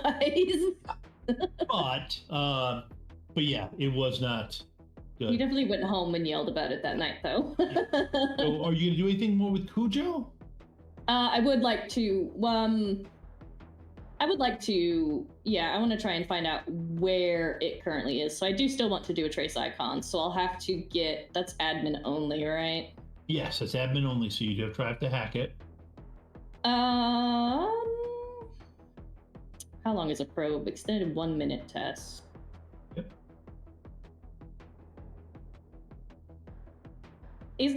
Cujo is not like it. Okay, first I'm gonna take a physical look and see, is Cujo following us again? Give me a perception roll. That's faster than going through a probe. With let's see, visual spec. Holy mother, 5. Half my dice pool and hits. Give me an edge roll, please.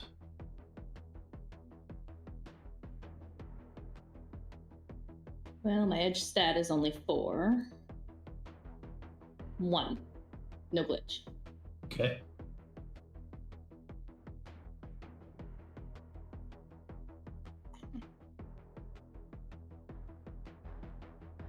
Oh, sorry, I felt like there was a bug in my ear. Okay. Re-roll 3 of your hits, please. On that 5? Actually, yeah, re-roll 3 of your hits on that 5. Oh. Nope, Cujo's not following you. And you are near the Haviland Clinic now, which was going to be your next hack. Right. Okay. Rovan, go ahead and give me one more perception roll. So gracious. Yeah, I was gonna say, before she got that call from that comm link, Violet did say, like, Cujo's either gained sentience or somebody has hacked it. Yeah. No, that's where I figured she's parking. Now Rovin's got their mirrors all where they need to be, and I'm like, all right, clear. I can see one thing, one hit's worth of things. Yeah. Okay. All right. So at this point, we're going to do the Haviland hack. Wait, I see nothing. No. You are completely Okay. distracted by Buck just cackling in the back. Yeah, but Buck is cackling in the back. You're looking around. You see everything. Everything looks normal in the area. Nothing's really out of place. Except Buck cackling at his phone. Well, yeah, Buck's cackling at his phone, talking about how it's, how he's gonna, lamenting the loss of Bill O'Donnell. He'd want to go out with a party, not not sadness. Yeah. Well, yeah. Go ahead. Wow. Before, unless you were going to describe anything else to Rovan. No, actually, I'm just saying everything looks. You've been in this area before when you guys checked it out. Everything looks good. Nothing is out of the ordinary. Right. Well, that was a weird bit of anxiety I had. Everything looks normal. Nothing is out of the ordinary. Don't even worry about it. Keep an eye out. I keep a good eye out. Now all my mirrors are in place. I gotcha covered. Perception unlock. Well, before we get hacked, I'm gonna pre-edge that hack by taking over first. Everybody, make sure to drop a RIM PC down in the chat in order to be entered for a chance to win a copy of Shadowrun Body Shop. But as of right now, I feel like I'm getting cut out. All right, so you're gonna hack the Haviland Clinic's host. I believe that's where the schedule for the courier who's going to be driving, who's actually going to be driving it here, will officially be, or the information on him will be.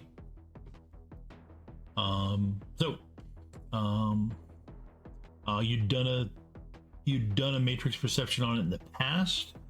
Previously, it was a rating 4 with a firewall of 6.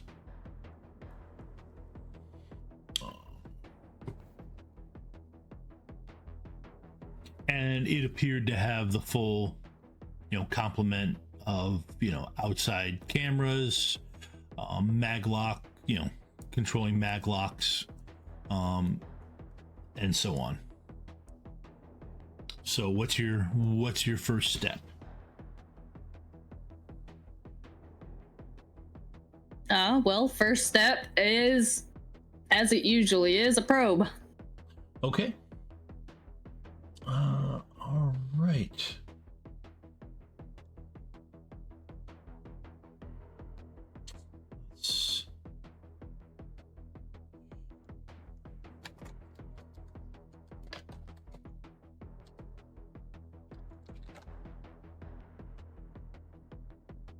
This is a new scene? This is a brand new scene.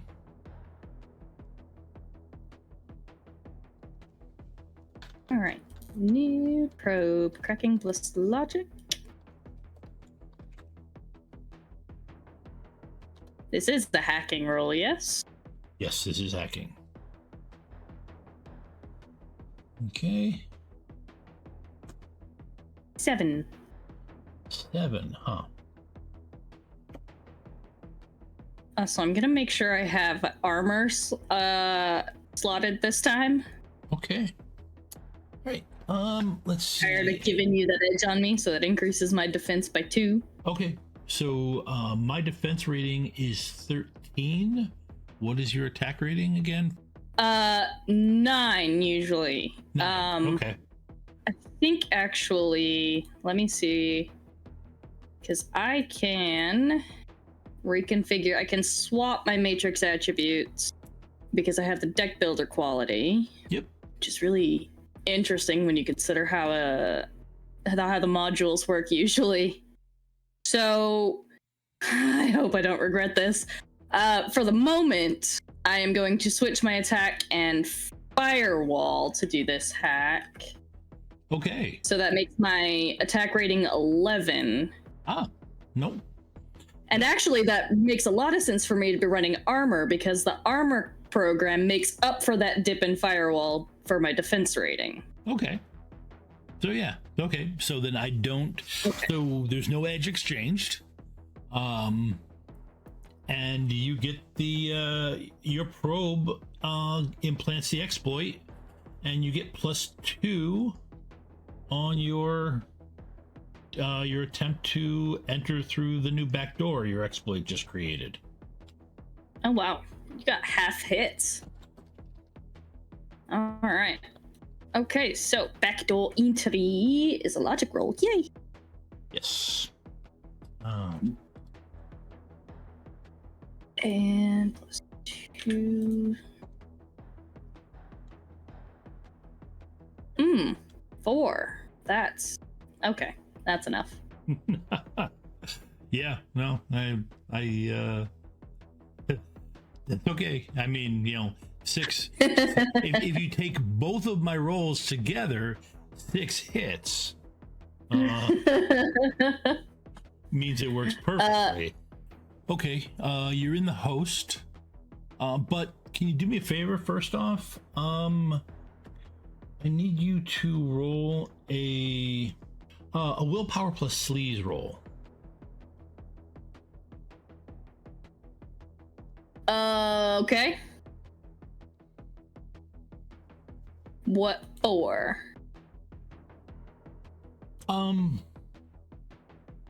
To see if your deck is spotted. 6. 6.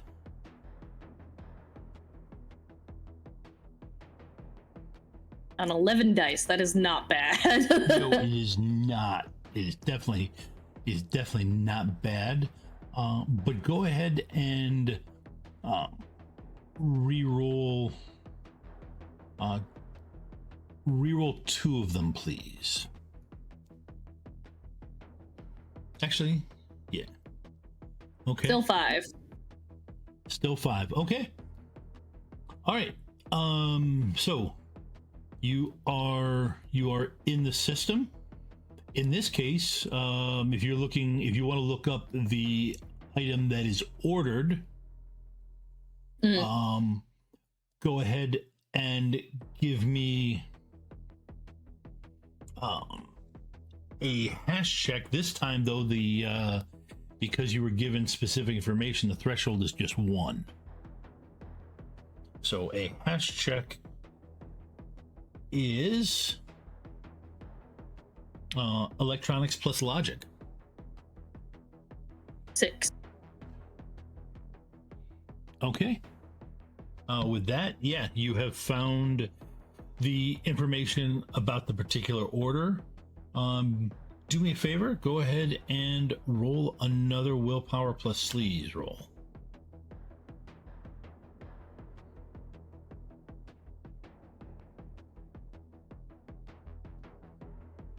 Four.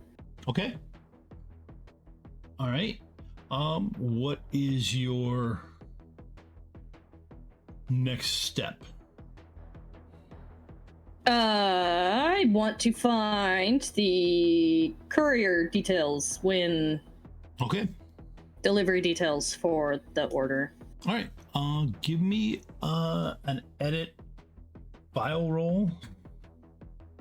Woo, 7. My edge pool is full. Let's do this.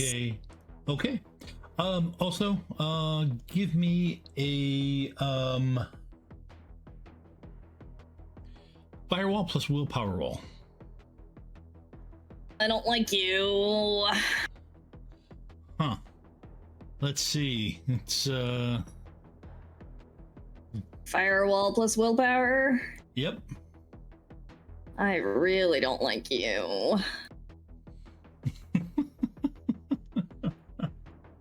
Man. 2.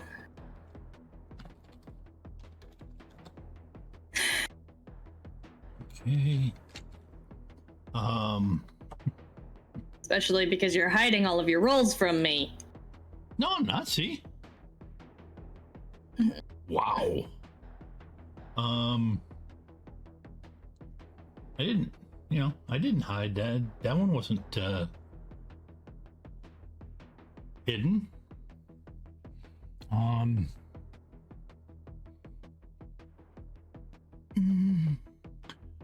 Okay. Yeah, you had some trouble opening it. Looks like whatever was in there was doing it, but you can definitely try again. But before you, my edit file action was 7. Oh, your edit file action was 7. My apologies. You're right. You did open it up. Okay, so you've got the courier information. As you're reading through it, go ahead and give me another firewall plus willpower roll. When am I gonna get a roll to notice what's happening? I promise it will be coming up very, very soon. Sure. 2 again. 2 again. Oh. Okay. Oh. That was very, very close to a glitch. It is a good thing she does not have bad luck. Wow. Yep. Because those other 6 were nothing but 1s and 2s. Yeah.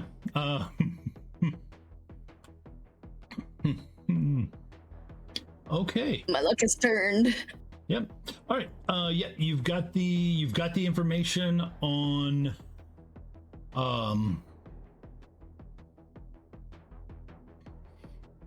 him. Let's see.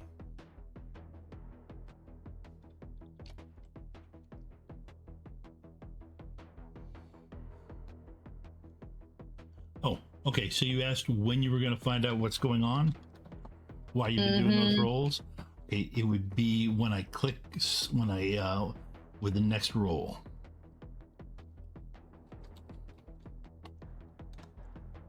I mean, I'm pretty sure I know what's going on. It's when does Violet notice it's going on? Yeah. Or have a chance to notice what's going on. You hear Get a second agent. An announcement throughout that a period would be to go to anyone in. Well, no, actually, yeah, you get a message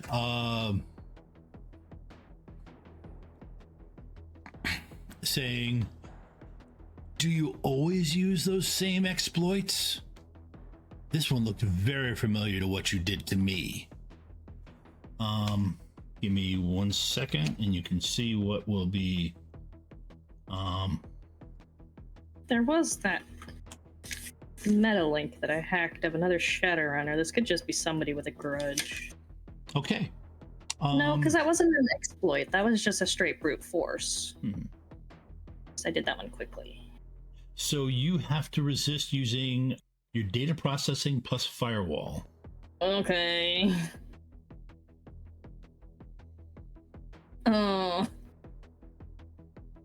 32. What the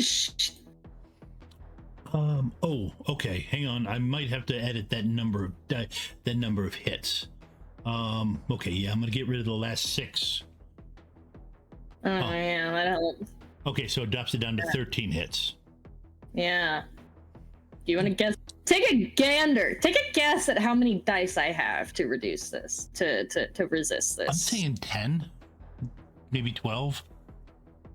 6. 6. I dumped my firewall to have better attack.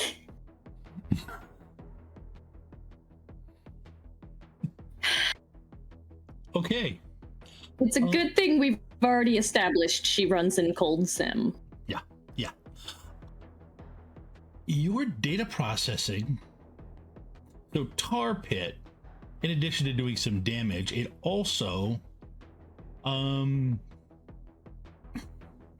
reduces your data processing by the same amount. So at this point, your data processing is zero. Is zero. Yes. So you can't even disconnect at this point. How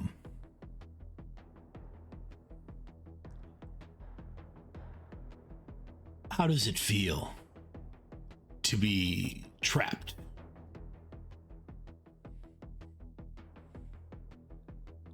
Trapped and unable to move.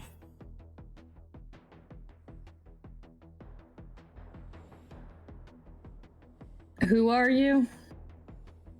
You don't remember New Orleans, do you? I was in the van.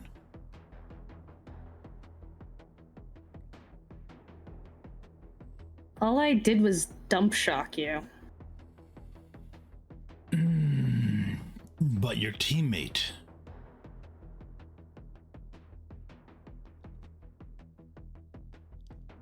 I'm still not right. I'm still having stuff regrown. However, professional courtesy and everything, you didn't finish me off. But I will tell you, what you're looking for isn't here anymore. It was already taken. At this point, by the time you recover enough to jump out of this host, you'll probably be getting a call from the person who has it.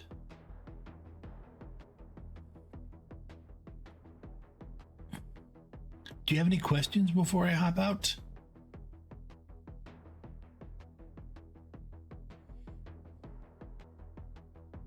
You and I have very different definitions of what professional courtesy is.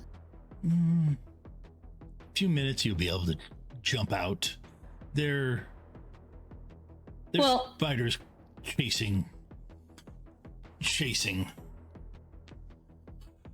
Professional courtesy doesn't usually lend itself to personal grudges.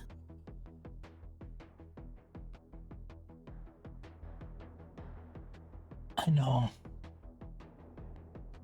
But I'm eating through a straw, so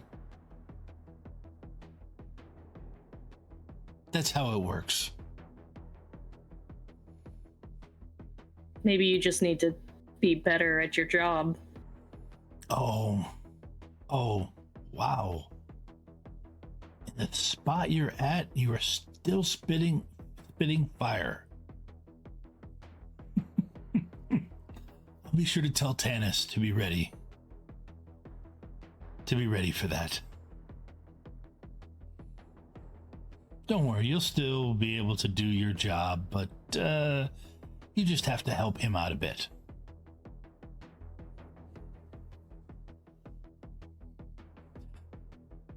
Toodaloo. And then Frag says toodaloo.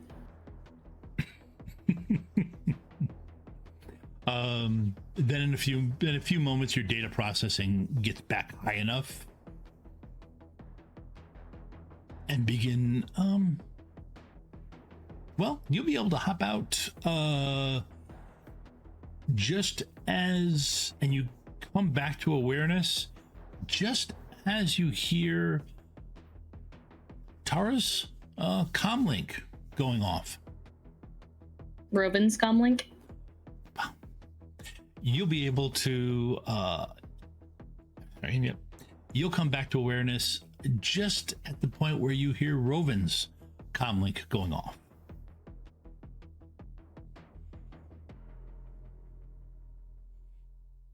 Professional courtesy, my ass. And Hey, folks. Okay, so that was eventful. I had a lot of fun. With that, thank you, Ava, for pre-taping that last night. It let me figure out what was going to happen. And thank you to the group on Shadows of Nox who played the game on Tuesday, who effectively set most of this into motion with the choices they made. They didn't know this was gonna happen, but their choices affected this game. So, Buck, Roven, you both know she's in her hack, so she's in her. She doesn't do it all the time, but often she'll do the whole slump maneuver. I lean the seat back. Yeah, okay, but yeah, you do the whole, the VR thing. After a bit into the hack, give me a perception roll. I know you guys have had so much luck with those. Hey, I've not been attempting to perceive anything recently, I guess. Fine, don't even tell me. Everything looks just normal. No, actually, I'm very distracted. There's something happening. A little bug. There's a bug in the van. And a spider. Yikes. No, not in Seattle. Okay. This is Roven's fourth Literally, there's a mosquito in here, and I'm going to kill. I know it's not good to kill. I just want to let it out. I don't want it in here. It's distracting me. I can't. I know everything is fine outside, but look. Okay. Yeah, you gotta sit in the driver's seat. I gotta find this. No. Here's I'll give you the setup of what happened. Buck goes, do you smell something burning? Roven, you see that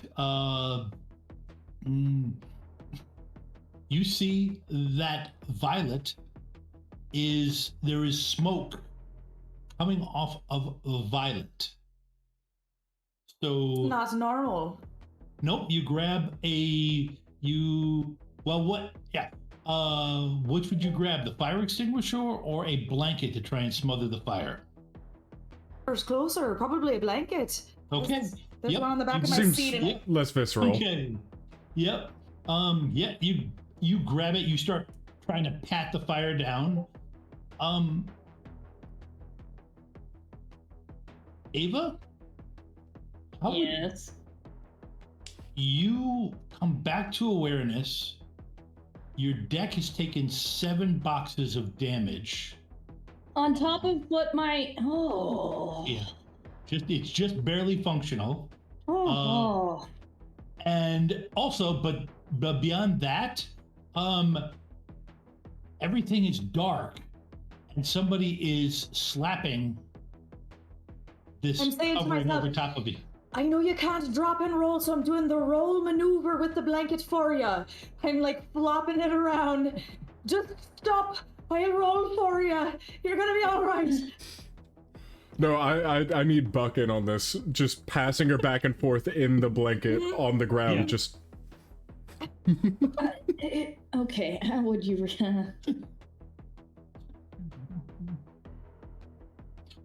By the way, while you're doing this, you can hear your comlink going off, Roven.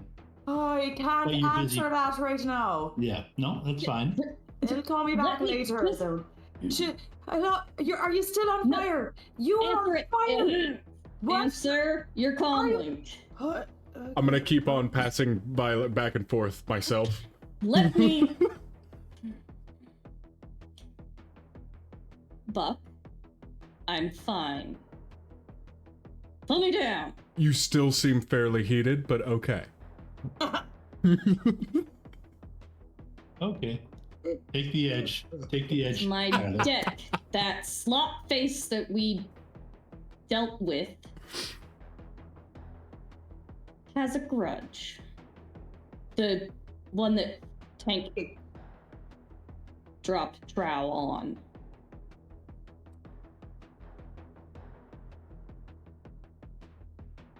And whoever he's working with now is calling Roven. Hey, why would I want to answer that then? I don't know. Because they have what we're after. Somebody no. intercepted the delivery for the Delta grade implant, and now they have it. Aye. All right. Is it still ringing? Yes, it is. Yeah. Violet's pulling open her RCC case to start repairing her deck. Okay. You answer it? Yeah. Roven? I probably don't have to do this, but I do it anyway. Okay. Yep. Yeah. Hello. Hello. I believe you were expecting my call? Not really, but it turns out you have something I need. So thanks for calling about that, I suppose. Oh, that's actually kind of you. Appreciate you. Thank you. Yeah, I thought it was the best way for us to work out a mutual agreeable trade. Sure. Courtesy, Mike.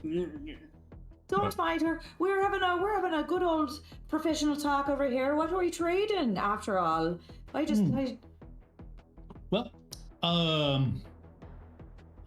my name is Tannis. Tannis. I'm not sure if you've heard of me or not, but I've heard of you.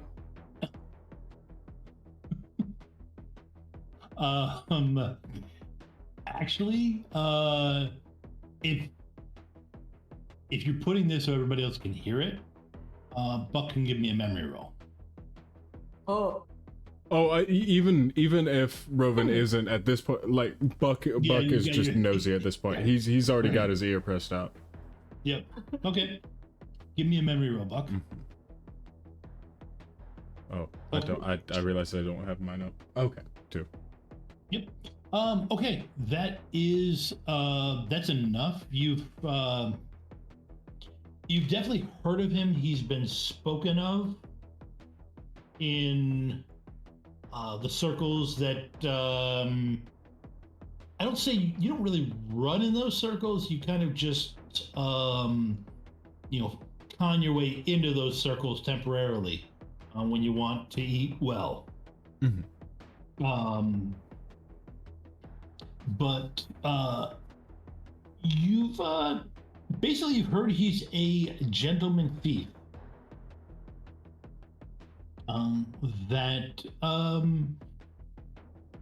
So I'm assuming that I've heard him through like infamy amongst richer people? Yes, because he's stolen stuff from them. He's stolen stuff from their things. Generally elegant theft. You've heard they've talked about how he used Shadowrunners to help him get things set up. Generally non-violent from what you've heard. It's not like he doesn't do smash and grabs or anything like that. He breaks into a place and grabs what he wants. Thomas Crown Affair,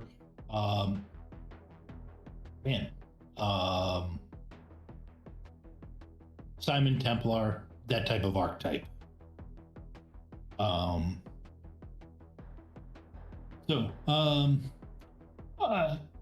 Yes, I'm, I have the device that you need, so you don't have to worry about robbing any poor courier or anything like that. That's already been taken care of.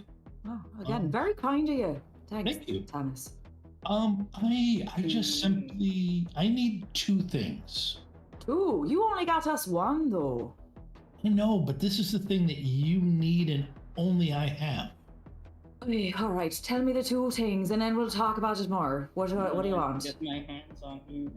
Okay, I'm going to need to go into the prison with you. You want to go into prison? Yes, I believe from what I've heard, you are going to be going into the prison, and I need to go in. There's someone in there I need to talk to. And just talk to. I will walk in and walk back out. And as part of that, essentially, I'm asking to join up with your team for the prison infiltration part, and I will use my skills to aid our endeavor. And afterwards, I'm just going to need you to take a quick jaunt with me. Should be actually quite enjoyable. I'll make sure that there is that the T-Bird that we borrow is properly equipped with food and beverages, and I need you to get me out of Seattle and into another area, of which you will be compensated for your time and trouble. This is all very mysterious. Well, I have to leave things. It's the nature of these things. I can't give out too much detail. But I promise that once we get to the Tiber, you will know where we're supposed to fly, and you'll be able to message it to your companions, because at that point, there won't be anything they can do to swoop in and take my prize from me. Just off to the side.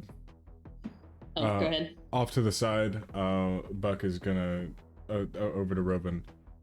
Just say, hey, he's from what I hear, he's not. Tannis isn't after people like us. It's. Violet's like squeezing past Buck at this point, to grab her electronics toolkit, and is like finding space at the back of the bus to spread out and start repairing her deck, because this is gonna take me hours to fix. Yeah, the inside of the van, the inside of the RV now stinks. Oh. As only burning electronics can smell. Ooh. Open up a window, will ya? Just crank it a bit. Just, please, just. Well, you can. I mean, through there, you can control one of the vents. Oh, I can do that. You are the bus. Yeah. I forget. I just want. It's a courtesy thing. It's a courtesy thing. All right, I'll do it then. I open up all events. Also, and she's only gonna call for the back of the bus, because like I don't know if you're actually, if I've got this in my head or not, but she's gonna like call to Rovin, like tell Tannis to tell his friend that professional courtesy doesn't include bricking my deck. Did you hear that? She says that professional courtesy doesn't include bricking her deck. Sounds a bit aggressive there, she. I don't know what you did, but she's pretty angry about it, and I don't recommend you talking to her right about now. Actually, I think she'd be pretty. So she used the word bricking the deck. Bricking the deck, yeah, it sounds pretty violent if you ask me. I don't think it sounds like something you'd want, really. Yeah. Face when I see him. She says she's going to brick your face. Oh, I probably shouldn't have said that part. We're gonna meet up soon. We get to have a bit of a chat internally, as you might say. I can't make executive decisions. What's that? It's not you. It's not me that she's mad at. She's mad at my Matrix support. I knew he had a grudge against her. I didn't realize he would take it so far. Well, I figure one box away from bricking. She's just gonna call it bricking my deck. Yeah. Oh yeah, no. I'm going to text you a location. All right. It will have there will be a let's see, at this hour, yeah, he should have woken up by now. He'll be there, and she'll be able to purchase whatever parts she needs to repair her deck. You mean you will be able to purchase the parts that she needs to fix her deck, correct? Yes. The whatever I believe that's your friend Buck. If I pick I hope that's not Violet. But yeah. Yes. No. It will be. Yes. She will be able to pick up whatever parts she needs to fix her deck. It will be on. Well, it'll eventually be on Whiplash's dime, but I will deal with that later. I did not authorize that extreme amount of damage or the dumb shock she must have faced. That is distasteful. And besides, she's going to need her deck if we're going to infiltrate the place. So, and you do get a ping for an address of a place. You should be able to get that. I believe that will. So to reiterate, now that I believe I've satisfied our honor,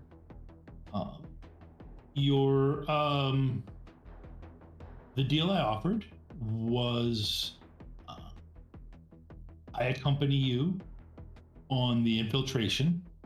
I'll even handle smuggling the cyberware in for you.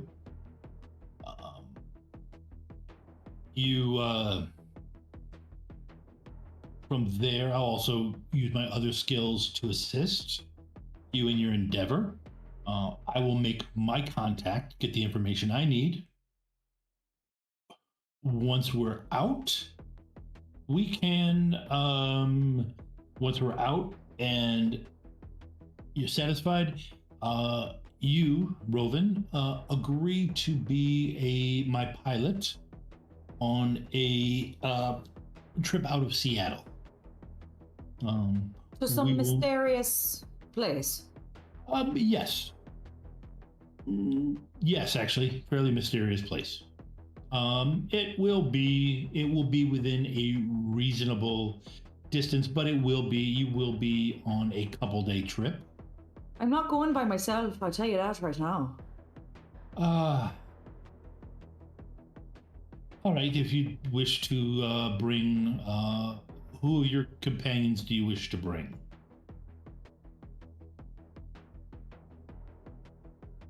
Gotta break some people out. We gotta break some people out of jail first. We gotta take it step by step, alright? I'm just reserving the right for an extra seat. I don't go anywhere by myself. Not like that. That's creepy. I know. Right. It Let him take you to a secondary location. No, not by myself. No, that's not happening. You're not gonna get me. I'm not. I'm not looking to take you against your will. Well, right. Okay. So you are open to negotiating about the trip after we take care of the prison. Step situation. 1. Gotta get our buddies out of the clink, as they say. Oh. The clink, the tank. My buddy Tank. He's been tanked in the tank. He's our tank. Yes. I'm going to ask one thing. If you are around Whiplash, do not mention his name. Whose name? Your friend Tank, yes. He's in a hyperbaric suit because of Tank. I probably shouldn't have laughed like that. Oh, sorry, you're breaking up. With that laughing was the crackling on the line. Yeah, he is. So he has issues right now. He is healing well, and the other piece of cyberware I stole will help him get better, but it's going to be a long period of healing for him. All right. One last thing before I say yes for sure. I'm going to ask you a question, and I want you to answer me truthfully. All right, and I'm going to know. I'm a perceptive fellow. Of course. Why else would I be asking for you to be my pilot if you weren't? Right. Right. Anyway, all right. You're not just gonna talk to this fellow in the clink, are you? You're gonna rough him up a bit, aren't you? No. I'm just going to talk. I just need to talk to him. That's it. I'm gonna roll judge intentions. I just want to talk. Also, I rolled. It only takes me 2 hours to fix my deck. She'll grumble about it the whole time. I trust you. Yeah. No. Or maybe I. Well, you know what? There is. No, he's a little bit too suave. I'm kind of. You can roll judge intentions also. Yeah. Oh, I trust him too. So suave. He's so suave. Suave. I do have this. Violet's not even paying attention to the conversation anymore to be able to roll judge attention. She's too busy taking her deck apart and figuring out which parts are completely burnt out, which ones do I need to replace, pulling out her electronics toolkit. What do I have that I can replace on the spot? And we're just enamored with Tannis.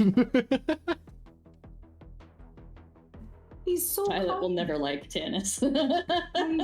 Hello, such a kind gentleman. So thoughtful, like if I had buying. things to steal, I think I'd like it if he stole them. But I don't have very many nice things. Oh, I'm still on the line. Sorry, could you those extra? It was another line cutting in there. Of course. No, I just need to talk to him. It won't be anything that'll come back. I will get myself a proper guard uniform that looks in. We'll just need your friend once she has repaired her deck to perform a little bit of magic in the host. According to my inside man, your man Tank has already been scheduled for surgery, so you could probably use that to swap your target in for him once you're in the thing, so that he gets brought down instead. And I think all right? Wait, slow down there. Slow down. Is he all right? Oh no, yeah. Well, I mean, no, he's not all right. He, I believe he ran afoul of one of the meaner guards in there. From what little I've heard, it's a little tough to get some, but he has. But the problem is, he apparently his magic is resistant to the inhibitors, and they are concerned, thinking it's some kind of cyberware. Well, that can't be. So yes, they're going to have to go through and find it. Honestly, it's not the type of surgery you want to have done to you. Well, how do we stop it then? How are we gonna go? Well, it's not for a while, and like I said, you just simply get into the system and adjust the schedules. Tell the people who are supposed to do the surgery they're not supposed to be there. Right. And then swap where the prisoner is supposed to be brought from to the cell number where that distasteful man is. Where this conversation is going, actually. But we'll all right. We got the mate up. I gotta talk to my friends. We gotta put a move on it. Leg it, all right? We'll see you there soon. All right. Well, this comm link will be active.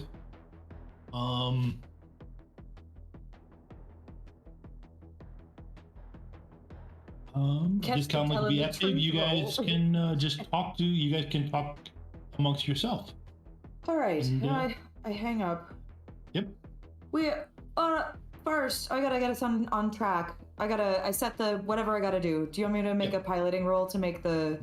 No, it's just driving. It's just driving on Grid Guide. If you're having to do that, yeah. It's just driving. You send it to the electronics shop. Wherever the pin was, where we gotta pick up this guy. Okay.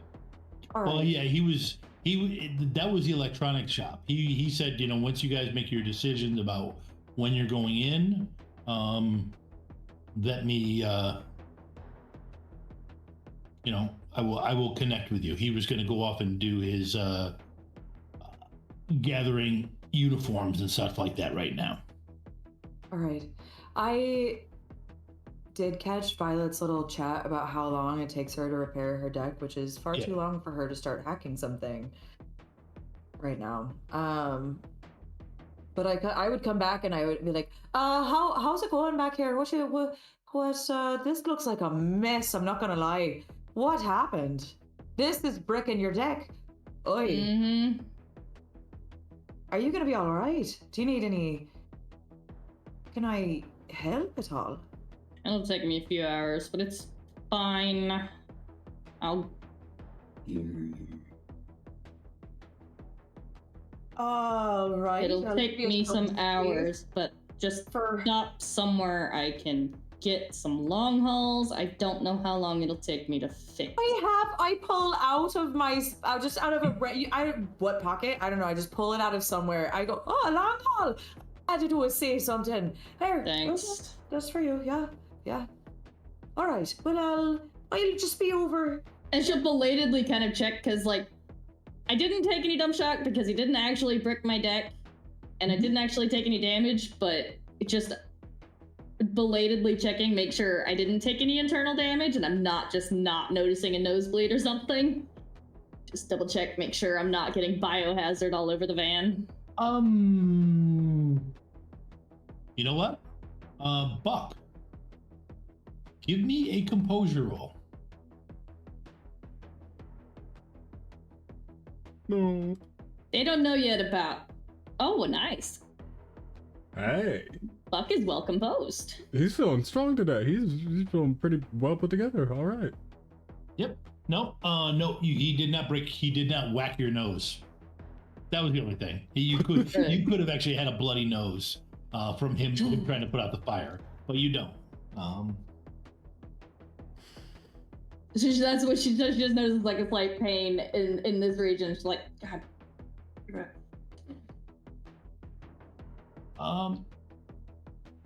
Okay. Actually, makes another note to herself. Keep electric safe fire extinguisher in glove box. Just a really small one. I figured that the blanket. At the electronics shop. I figured that the blanket would just be a little bit, it seemed like a good idea. I feel like Robin had the right idea with it. Getting a full. On fire. Exactly. Plus, imagine you'd have to go take a shower after getting all of that, all that fire extinguisher stuff on. Yeah, it's all nasty. I'd prefer that over you possibly breaking my nose. Pretty sure it's gonna bruise.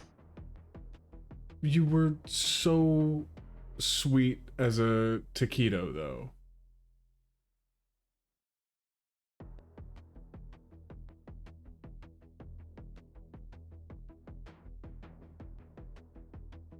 You don't agree. Sorry, I just wanted to see how long she'd let it go. You. Anyhow, so he's gonna go retreat back to his phone. Yeah. And at this point in the awkward situation, now that we've truly achieved an awkward van ride, it's a good time to remind everybody. Do we have a drawing tonight? Yes, we do. Yeah. Oh yeah, you did put in. Okay, so I just saw you did put in last chance to. I fought my way in through the hack earlier. Yeah. So drop a REM PC into the chat. Win a copy of Shadowrun Body Shop, which we were just talking about a little bit ago for its qualities. and some of the cyberware stuff it's got in it. It's also the first book where I think my name was in the credits. So for playtesting. But I think we're at a good spot to wrap up. Let's see. You got the information you needed. The tank is now scheduled to be carved up. So you've got a cyber surgery scheduled. You're both in solitaire. So I'm gonna call that, that's a win. It's a win-ish. And the and you've grabbed another guy. So I would say that that we have successfully reached the point where the plan was created, you executed the plan, and the plan tonight went off the rails. So next week, next time in this storyline, we're gonna throw off the rails. Deploy Mohawks. I'd prefer not to go pink Mohawk inside of a prison, thank you. Yeah. No, that's the That sounds like a one-way ticket to a Mohawk. TPK. Yeah.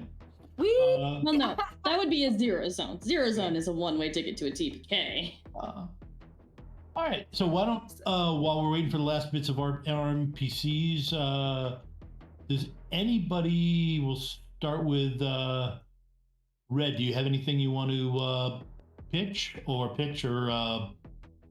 prompt or plug? Thank you. That's the P word. Plug. That's just what you've already plugged. Shadowrun Nox on Tuesday. If you want to watch some of the people do some crazy stuff there, because what they do there, they also affect us, and what we do here, that we affect them. And you will see some people familiar here, as well as some new people on those Tuesday night games. Yeah, for some reason next week on Shadows of Nox, we're going to be dealing with a car that's gone crazy in Seattle. So I can't imagine how that ties up to this. It's so subtle. Yeah. Tyler, you got anything you want to plug? I have 1,001 things, so I'm just gonna list them out. Frostpunk, Snoop cereals. Snoop cereals. Let me go. TTRPG. No, board game. not Sorry, board TTRPG. We Snoop have cereals two board TT. game. Yes, we have two TTRPGs. It lost all meaning after it came after Snoop. Voltron, Frostpunk, Snoop. Also working with Gaxworks to come out with Wrath the Sea Lich, which is going to be in September. There are more stuff, or there is more stuff, but I also have every other week. Okay. Ava. I mean, Monday nights over on Shadows of Nox for Call of Cthulhu, with myself and Tom, and obviously a few others. And if you want more Shadowrun, check out the Arcology Actual Play podcast. I'm in the season that's currently releasing, is when I joined. But there's a 6-year-long backlog, 7. It's been a while that's been going on, so. All right. Max, what do you got? If you're interested in listening to some casual RP, we over on Original Box Set we have that. But as far as it goes, Tara and we are part of Rough Magic. Yeah. We're game masters over there, and we do game mastering online. So if you're tired of running games and you want to be in a game, check out Rough Magic. The link will be into the chat just right there. Yeah. Ooh. And I've got Shadowrun up, D&D up. I could do Deadlands. Got a variety of modules and games. Come check us out. And Tara, I'm sure they have a variety of amazing games happening as well. Oh, me? Yeah. Yeah, I'm passing the ball. Oh, I'm not technically on the website yet, but I am gonna start running games, so we can do that together. That's super fun. Also, shout out to everybody who maybe came to see us at Fan Expo. It was a really, really great time. And if you're in the Chicagoland area or in the Jacksonville area, we run live events. And if you're in a city that isn't Chicago or Jacksonville, Florida, and you're like, wait, I want you to run live events in our city, reach out. You never know what might happen. We can figure it out. But yeah, that's really cool. You can also see me on Rough Magic's Twitch. Sometimes we're having a really hard time playing this Pathfinder stream, but it's happening. Our next episode is in theory on the 1st of September. And we'll all be together for that one. So you can also watch the previous episodes on my YouTube channel if you want, maybe. Yeah. If you feel like it. One of our previous players, Chris. in last season, Chris is in the Giants game. Yeah, it's fun times. Right. Well, I'm Teslan Kieranhawk, also Tom Augustine. I'm an active CDT member of the Catalyst demo team, and I am going to be putting a bunch of games up on Shadowrun Missions Online, where you can play the Shadowrun Missions living campaign online. So if you missed something or you haven't done it, hop on and take a look. We've already gotten funded for this year, so the games are free. So feel free to sign up and give Shadowrun a try with the same fun that we have here. I'm also, like I said, I'm going to be on Shadows of Nox on Sunday night at 9 o'clock for the finale of our Cthulhu, from one of our Cthulhu games. And I'm going to be on Monday night at 9 o'clock. I'm going to be playing somebody who hopefully won't die. It all depends on Ava's dice rolls as to whether or not my first aid is good. So we all know how that goes. No pressure. Only have a 50-50 chance of failing. And as we mentioned, Tuesday night, another Shadowrun game. Next week we will be back. So we'll see everybody next Thursday. What? Yes. Yeah. Okay. I think I was just playing. Yeah, we were forgetting one thing at the very, very least.